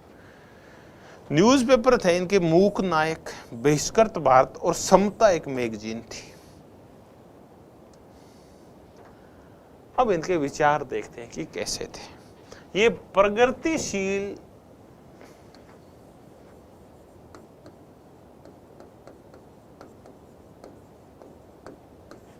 रूढ़िवादी थे। प्रगतिशील वो होता है जो समाज में परिवर्तन चाहता है, लेकिन रूढ़िवादी का तात्पर्य है जो धर्म और जातियों के चक्कर में जो पड़ा रहता है उसको रूढ़िवादी कहते हैं। तो ये स्वयं को कई बार प्रगतिशील रूढ़िवादी कहते थे। हिंदू धर्म व ब्राह्मण धर्म के घोर आलोचक थे। ये इनका कहना था कि इसमें श्रेणीबद्ध असमानता पाई जाती है, ये एक हायरार्कियल इनइक्वालिटी पाई जाती है। इसका तात्पर्य है ये वाली, मान लीजिए कि ऊपर ही ऊपर हैं वो ब्राह्मण हैं, फिर है वो क्षत्रिय हैं, फिर वैश्य हैं और अंत में फिर दलित हैं। तो ये हायरार्की पाई जाती है जातियों के मध्य, यानी हिंदू धर्म में ये हायरार्की है, चाहे वो वर्ण के हिसाब से हो या वो जातियों के हिसाब से हो। वर्ण भी चार हैं जिसकी मैंने अभी चर्चा की। ये कहते हैं कि ये भाग्यवाद पैदा करता है। ये कहते हैं कि दलित अपने भाग्य से पैदा होते, उन्होंने पिछले जन्म में बुरे कर्म किए थे इसलिए ये दलित पैदा हुए, इनका कोई उपचार नहीं है। तो जो भी अच्छा बुरा, ऊंच नीच, अमीरी गरीबी है, उनके मूल में हिंदू हैं वो भाग्यवाद को मानते हैं। और भाग्यवादी व्यक्ति कर्महीन होता है, वो कर्म करके अपने भाग्य में परिवर्तन नहीं चाहता, बल्कि वो भाग्य के आगे सरेंडर हो जाता है ये कह के कि मेरे को तो ईश्वर ही देगा जो कुछ देगा। तो ऐसे में कभी भी संसार से संकट दूर नहीं होते। पीछे कोरोना आया, कोरोना आया तो इसके निपटने के दो उपाय हैं। अगर आप रूढ़िवादी हिंदू हैं, रूढ़िवादी मुसलमान हैं, या रूढ़िवादी ईसाई हैं, या रूढ़िवादी सिख हैं, तो आप क्या कहेंगे? ये भाग्य का दोष है, ये ईश्वरीय प्रकोप है, इसका कोई इलाज नहीं, लोग तो मरेंगे। दूसरी तरफ होते हैं कर्मवादी, वो कहते हैं ऐसे कैसे मरेंगे, हम कोरोना का टीका बनाएंगे और इस मानव जाति को मरने से बचा लेंगे। तो अंत में कौन सशक्त रहता है, कौन जीतता है? जो कर्मवादी होता है। भाग्यवादी व्यक्ति कर्महीन व्यक्ति होता है, और ये दुखी व्यक्ति होते हैं जो भाग्यवादी न केवल खुद दुखी रहते हैं बल्कि औरों को भी नकारात्मक शक्तियां देके और दुखी करते रहते हैं। तो आप जो भी तैयारी कर रहे हैं ना, इससे बचें, आप भाग्यवाद से।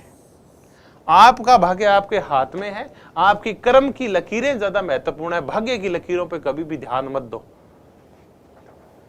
कर्म की बजाय जन्म सिद्धांत महत्वपूर्ण है। देखिए कि जन्म को ज्यादा महत्वपूर्ण है, कर्म महत्वपूर्ण है, कि आप कहां पैदा हुए जी ज्यादा महत्वपूर्ण है। हिंदू धर्म में ये भी कमी है। तब इन्होंने कहा कि मैं हिंदू धर्म में पैदा हुआ, ये मेरे अधिकार में नहीं था, लेकिन मैं मरूंगा नहीं, और वास्तव में नहीं मरे। अपनी मृत्यु से थोड़े समय पहले उन्होंने बौद्ध धर्म ग्रहण कर लिया था। ये वर्ण व्यवस्था, जाति व्यवस्था और छुआछूत के भारी विरोधी थे। ये चाहते थे, ये और कहा करते थे कि अकेले हिंदू धर्म में नहीं है, ऐसे अन्याय उसमें भी है, ईसाई धर्म में भी ये बहुत कट्टर है, और ये मुस्लिम धर्म है, इसमें भी पितृसत्तात्मकता पाई जाती है, औरतों में बहुत ज्यादा अत्याचार होता है इसके अंदर। ये सामाजिक न्याय व सहायक राज व्यवस्था, सामाजिक न्याय का तात्पर्य इसमें पिछड़े वर्गों को मुख्य भूमिका में आने का मौका मिलता है, वो सामाजिक न्याय। तो मिलेगा कैसे? तो वो कहते दया करने से काम नहीं चलेगा। गांधी जी इनको दया के पात्र बना रहे हैं और ये कह रहे हैं कि हरिजन है। क्यों? बाकी राक्षस जन है क्या? सारी तो हरिजन है, दलित अकेले हरिजन थोड़ी है। फिर ये कहते हैं कि बापड़े हरिजन, बापड़े हरिजन नहीं होते। इसका मतलब आप उनके अंदर गरीबी का भाव और मानसिक गरीबी का भाव पैदा कर रहे हैं, तो आप उनके अंदर गर्व पैदा कीजिए आप उनके अंदर। और इसके लिए वो जरूरी मानते थे कि इस कृपा से काम नहीं चलेगा, कि अगड़ी जातियां कृपा करेगी बेचारे दलित के, नहीं, इसके लिए राज्य व्यवस्था को सहायक होना होगा और संविधान में लिखना होगा आरक्षण के बारे में। फिर हम चर्चा करते हैं अंबेडकर की त्रयी क्या है। अंबेडकर जी की त्रयी है, वो है स्वतंत्रता, समानता और बंधुता। ये आपने फ्रांस की क्रांति के नारे भी देखे होंगे, लेकिन इनके जो विचार है ये और ज्यादा व्यापक और भारतीय संदर्भ में है। तो अंबेडकर की त्रयी में क्या आता है? स्वतंत्रता, समानता और बंधुत्व आता है। और यही स्वतंत्रता, समानता, न्याय और बंधुत्व है, ये हमारी भारतीय संविधान की प्रस्तावना में और भारतीय संविधान के प्रतीक भी है। लेकिन त्रयी में तीन ही चीजें आएंगी, न्याय नहीं है बल्कि स्वतंत्रता, समानता और बंधुत्व है। विरोध किसका किया? इन्होंने कांग्रेस का विरोध किया और ये कहा कि इसमें धूर्त, अगड़े, पिछड़े, समाजवादी, पूंजीवादी, दलित सारे इसके अंदर आके मिल गए। तो ये धर्मशाला संगठन कहा करते थे कि जो कांग्रेस है वो एक धर्मशाला की संगठन है, कि धर्मशाला में कोई भी आके ठहर सकता है। इसमें विभिन्न धाराएं, जो विरोधी धाराएं हैं, चाहे वो सामंत हो और चाहे वो किसान हो, चाहे वो पूंजीपति हो, चाहे सर्वहारा हो, चाहे वो अगड़ा हो, चाहे पिछड़ा हो, चाहे अमीर हो, चाहे गरीब हो, सारे के सारे इसमें शरण पाते हैं। ये कांग्रेस एक धर्मशाला की तरह है, यानी घालमेल है अजीब सा। ये कह के कांग्रेस का विरोध किया करते थे और ये भी कहते थे चाहे वो कांग्रेस हो और चाहे सीपीआई हो, ये दोनों की दोनों ब्राह्मणवादी पार्टियां हैं, अगड़ों की पार्टियां हैं। गांधी के ये भारी विरोधी थे। ये कहते थे परंपरागत हिंदूवाद में जितनी भी कमियां पाई जाती है, सारी कमियां गांधी के अंदर है। ये कह रहे गांधीवाद क्या है? ये गांधी जी धर्म को अफीम बना के जनता को चटा रहे हैं और उनके झूठा सुरक्षा विश्वासों में रख रहे हैं कि हिंदू धर्म है, अगर आप इसका पालन करेंगे तो आप तर जाएंगे। यानी ऐसा कह के अम्बेडकर का विरोध करते हैं। तभी शेक्सपियर का कहा था कि दिखावटी कल्पना शक्ति, की जो दिखावटी कल्पना शक्ति है, जो दिवा स्वप्न दिखाती है, दिन में स्वप्न दिखाते हैं, वो कौन है? कि वो है गांधीवाद, जो व्यवहारिक नहीं है बल्कि काल्पनिक है। तो ये कह के उनने कि ये परंपरागत हिंदुओं की सारी कमियां परंपरागत हिंदू वाली गांधी जी में, और ये धर्म को अफीम बना के जनता को चटा रहे हैं बजाय कि तर्क के।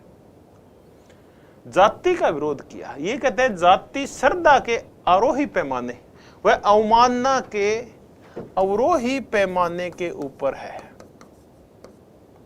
अवरोही पैमाना, पहले मैं ये समझाता हूं ये क्या है। ये बहुत ही फेमस कोट है, अभी मैं बोल के गया इसको। जाति श्रद्धा के आरोही पैमाने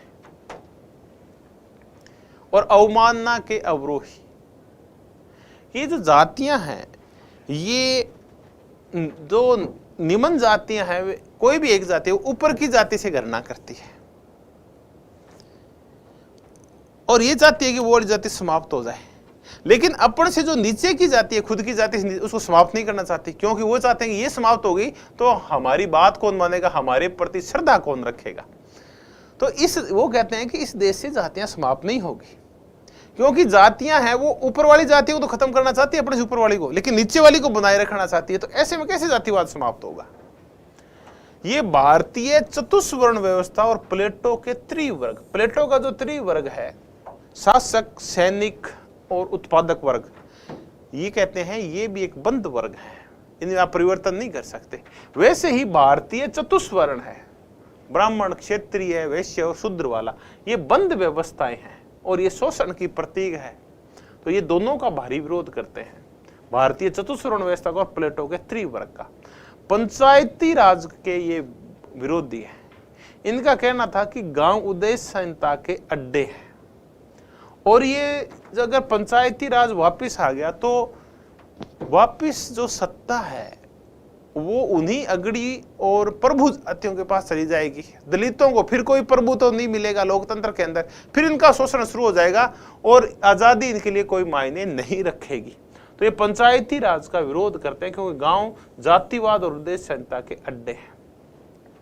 आगे एक महत्वपूर्ण चीज करते हैं, ये वीर पूजा का विरोध करते हैं, हीरो वर्शिप का। और बहुत ही फेमस कोट है कि देखिए धर्म में तो वीर पूजा चल जाती है, देखिए आप इसकी गांठ बांध लीजिए वरना पछताना पड़ेगा कभी, कि धर्म में तो वीर पूजा मान्य है, लेकिन जहां जहां राजनीति में वीर पूजा की गई है वहां हमेशा ही शोषण हुआ है, हमेशा ही वहां तानाशाही पनपी है और हमेशा ही आम जनता का वहां कत्लेआम हुआ है। आप हिटलर को देख लें, आप मुसोलिनी को देख लें, आप स्टालिन को देख लें, आप तत्कालिक श्रीलंका का उदाहरण देख लें कि जहां राजनेताओं को हीरो बना के पूजा गया वहां ऐसा ही हुआ। इंडोनेशिया में सुकर्णों को देख लीजिए, चाहे आप अयूब खान को पाकिस्तान में देख लीजिए, आप वाना एनाक्रुमो को घाना में देख लीजिए आप। तो राजनीति में हीरो वर्शिप नहीं होनी चाहिए। किसी भी नेता को आप ईश्वर नहीं माने, अगर आपने किसी भी नेता को ईश्वर मान लिया तो वो तानाशाह बनेगा और आपका शोषण करेगा एक दिन। तो ये कहते हैं कि इस देश को एक तो इससे बचाना होगा और दूसरा ये कहते हैं अराजकता का व्याकरण। अराजकता का व्याकरण का तात्पर्य ये है कि जब तक देश आजाद नहीं हुआ था तब तक ये सविनय अवज्ञा, असहयोग आंदोलन, उपवास, हिजरत, ये सब मान्य थे, सत्याग्रह के सारे रूप मान्य थे। लेकिन चूंकि अब देश आजाद हो गया है तब आपको विरोध करने के और बहुत सारे साधन पैदा हो गए हैं, खुद के कानून बन गए। पहले तो अंग्रेजों का कानूनी रूप से अंग्रेजों से लड़ने के लिए हमारे पास कोई चारा नहीं था, तब तो मजबूरी थी कि हम इन साधनों का उपयोग करें। लेकिन अगर हम स्वतंत्र भारत में भी सविनय अवज्ञा का, सत्याग्रह का या ऐसे ही उपवास का, हड़ताल का, धरने का, प्रदर्शन का अगर हम इन तरीकों का प्रयोग करेंगे तो इससे समाज में अराजकता फैलेगी। तो इन्होंने कहा कि इन पे रोक लगनी चाहिए, देश की आजाद हो गया, इनकी आवश्यकता नहीं है। तो इनको ये सत्याग्रह वगैरह को अराजकता का व्याकरण कहते हैं। ये बहुत ही फेमस शब्दावली है कि अराजकता का व्याकरण किससे जुड़ा हुआ है, अंबेडकर जी से। दरअसल ये एक भाषण है जो देश का संविधान निर्मित हुआ 26 नवंबर, जो स्वीकार किया हमने 26 नवंबर 1949 को, उससे शायद उसके आसपास दिया हुआ भाषण है संविधान सभा में। तो इस भाषण की 3 चीजें उन्होंने कहा। एक तो इस देश को अगर आगे बढ़ना है तो वीर पूजा से बचना होगा। दूसरा ये कहते हैं कि इसको अराजकता के व्याकरण से बचना होगा। और तीसरा उन्होंने महत्वपूर्ण मुद्दा ये उठाया कि इस देश में राजनीतिक लोकतंत्र तो आ गया है, कि लोगों को वोट का अधिकार तो मिल गया है, लेकिन अभी भी इस देश में सामाजिक और आर्थिक लोकतंत्र नहीं आया है। तो अगर राजनीतिक लोकतंत्र आ गया और ये लोकतंत्र नहीं आए तो इस देश में संविधान चल नहीं पाएगा, इस देश की राज व्यवस्था है वो ढह जाएगी।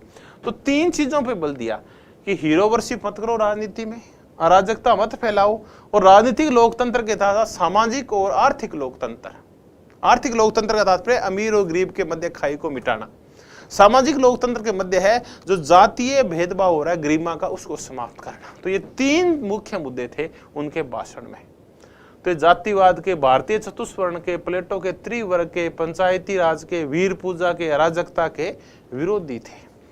तो क्या राजनीतिक लोकतंत्र के विरोधी थे क्या? नहीं, राजनीतिक लोकतंत्र के, संसदीय व्यवस्था के, दलीय व्यवस्था के तो समर्थक थे, लेकिन ये चाहते थे कि राजनीतिक लोकतंत्र के साथ साथ सामाजिक और आर्थिक लोकतंत्र भी आए, राजनीतिक न्याय के साथ साथ है सामाजिक और आर्थिक न्याय भी मिले हमें, ये चाहते थे अम्बेडकर जी।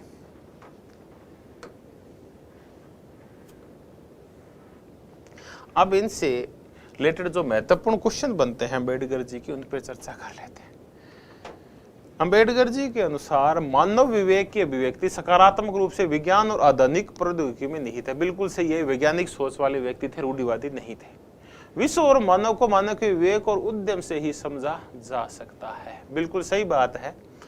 ये जो पहला है ये सही है, दूसरा उसकी सही व्याख्या कर रहा है। अंबेडकर ने अपनी पुस्तक द अनटचेबल में अछूत के उद्भव के लिए, अस्पृश्य के उद्भव नियमन से कौन सा सिद्धांत प्रस्तुत किया है कि कहां से आया छुआछूत, कैसे आई इस देश में अस्पृश्यता, अनटचेबिलिटी, तो ये कहां से आई? तो अंबेडकर जी कहते हैं ये बौद्ध धर्म से आई। यानी बौद्धों को सबसे पहले ब्राह्मणों ने अछूत साबित किया, बाद में यही जो थे बौद्ध ये हिंदू धर्म में आके और शूद्र बन गए थे या दलित बन गए थे। उनके साथ फिर ब्राह्मणों ने छुआछूत और अगड़ी और अन्य जातियों ने, प्रभु जातियों ने छुआछूत करना शुरुआत कर दिया। डॉक्टर भीमराव अंबेडकर से प्रत्यक्षतः संबंधित संगठन नहीं है। इंडिया इंडिपेंडेंट लेबर पार्टी थी, रिपब्लिकन पार्टी ऑफ इंडिया भी थी, इनसे संबंधित, प्रत्यक्ष से संबंधित तो थी, चाहे वो अनौपचारिक रूप से बाद में गठित हुई हो। दलित पैंथर्स, ये इनसे इनका प्रत्यक्ष संबंध नहीं है। इसकी तो ये चर्चा किया ही करते थे कि अपनी ये पार्टी बनाएंगे, लेकिन दलित पैंथर इससे सीधे जुड़ी हुई नहीं थी। ये तो इनके बाद में 1972 में एक ये तो दबाव समूह बना था, all India schedule caste federation थी इनकी।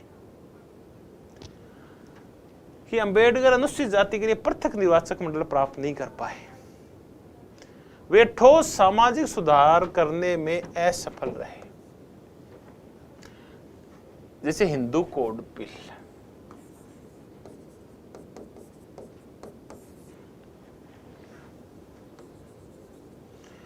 वे संपूर्ण भारत के अस्पृश्यों का प्रतिनिधित्व करने वाले दल की स्थापना भी नहीं कर पाए। बिल्कुल सही है कि पृथक निर्वाचक मंडल प्राप्त नहीं कर पाए क्योंकि गांधी जी के दबाव में इनको पुनः समझौता करना पड़ा। ये कोई ठोस सामाजिक सुधार नहीं कर पाए क्योंकि आज भी इस देश में छुआछूत है, आज भी इसमें हायरार्की है, ऊंच नीच है, ये भी दूर नहीं कर पाए। वे वो ऐसा राजनीतिक दल नहीं जो ऑल इंडिया का हो और अंबेडकर जी का उत्तराधिकारी दल कोई सा नहीं है आज। तो ये तीनों कामों में असफल हो गई और ये कहना है क्रिस्टोफर जेफरलो का। इन्होंने अंबेडकर के ऊपर अंबेडकर एंड अनटचेबिलिटी करके एक पुस्तक भी लिखी है, उसमें से लिया है ये। राज्य पुनर्गठन आयोग की रिपोर्ट के संदर्भ में ये किसने कहा कि मेमनों के ऊन कुतर लिए गए हैं? राज्य पुनर्गठन आयोग की रिपोर्ट का तात्पर्य फजल अली आयोग की रिपोर्ट। ये किसने कहा है कि कर लिया और सर्दी की तीव्रता महसूस करें? ये कहा है बी आर अम्बेडकर ने। कौन सी करती नहीं लिखी अम्बेडकर जी ने? Who are the Shudras, states and minorities, the untouchables, who are they, और व्हील ऑफ हिस्ट्री। ये आप बता सकते हैं। जो व्हील ऑफ हिस्ट्री है वो रामन और लोहिया जी की है। बाकी ये तीनों जो पुस्तकें हैं, कौन है अनटचेबल्स, वो बौद्ध है। अस्पृश्य कौन है? बौद्ध है। तो ये एक और मजेदार क्वेश्चन किया हमने अम्बेडकर जी के ऊपर। अम्बेडकर जी की विचार प्रणाली से कौन सा संबंधित नहीं है? ये तो है, देखिए, अराजकता का व्याकरण था, वीर पूजा का निषेध ये भी है, राजनीतिक समता के साथ सामाजिक आर्थिक समानता की प्रेरता ये भी है, पंचायती राज का सशक्तिकरण। तो इसमें जो उत्तर होगा वो है डी। ये तीनों उत्तर नहीं है, ये वाला है उत्तर।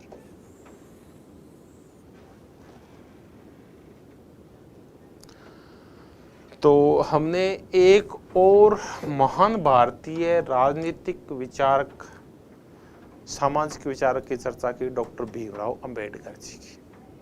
आप मेरे साथ मनोयोग पूर्वक बने रहे, इसके लिए तहे दिल से धन्यवाद। कल हो सकता है टाइम चेंज हो जाए, लेकिन टाइम चेंज की दिक्कत नहीं है, आगे पीछे मैं करवाऊंगा जरूर। कल मैं आपको राजनीति सिद्धांत, पॉलिटिकल थ्योरीज करवाऊंगा। तो आप आए मेरे साथ, आप लगातार बने रहे।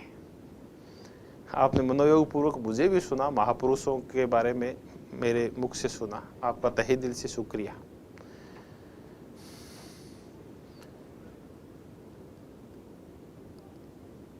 ठीक है, आप काफ़ी सारे आपके जो कमेंट्स है जो अधिकांश तो पॉजिटिव ही हैं, कुछ में मुझे गालियां भी हो सकता है, दी हो आपने, चलता रहता है, गालियां आवश्यक है चीज़ों को ब्लेस करने के लिए, वरना भोजन पचता नहीं है।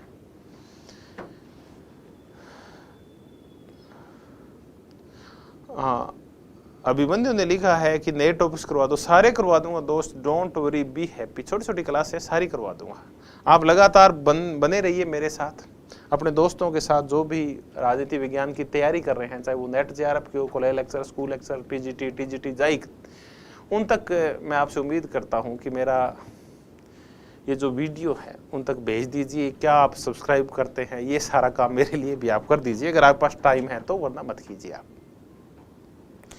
दूसरा, मैं ये आपसे कहता रहता हूँ कि ये जो पीडीएफ है, जो मैंने जो कुछ पढ़ाया, आपको इसकी पीडीएफ भी मिल जाएगी। पीडीएफ के लिए आप कलाम अकेडमी का टेलीग्राम चैनल है, उसको ज्वाइन कर लें। कलाम अकेडमी के नाम से ही है वो टेलीग्राम चैनल।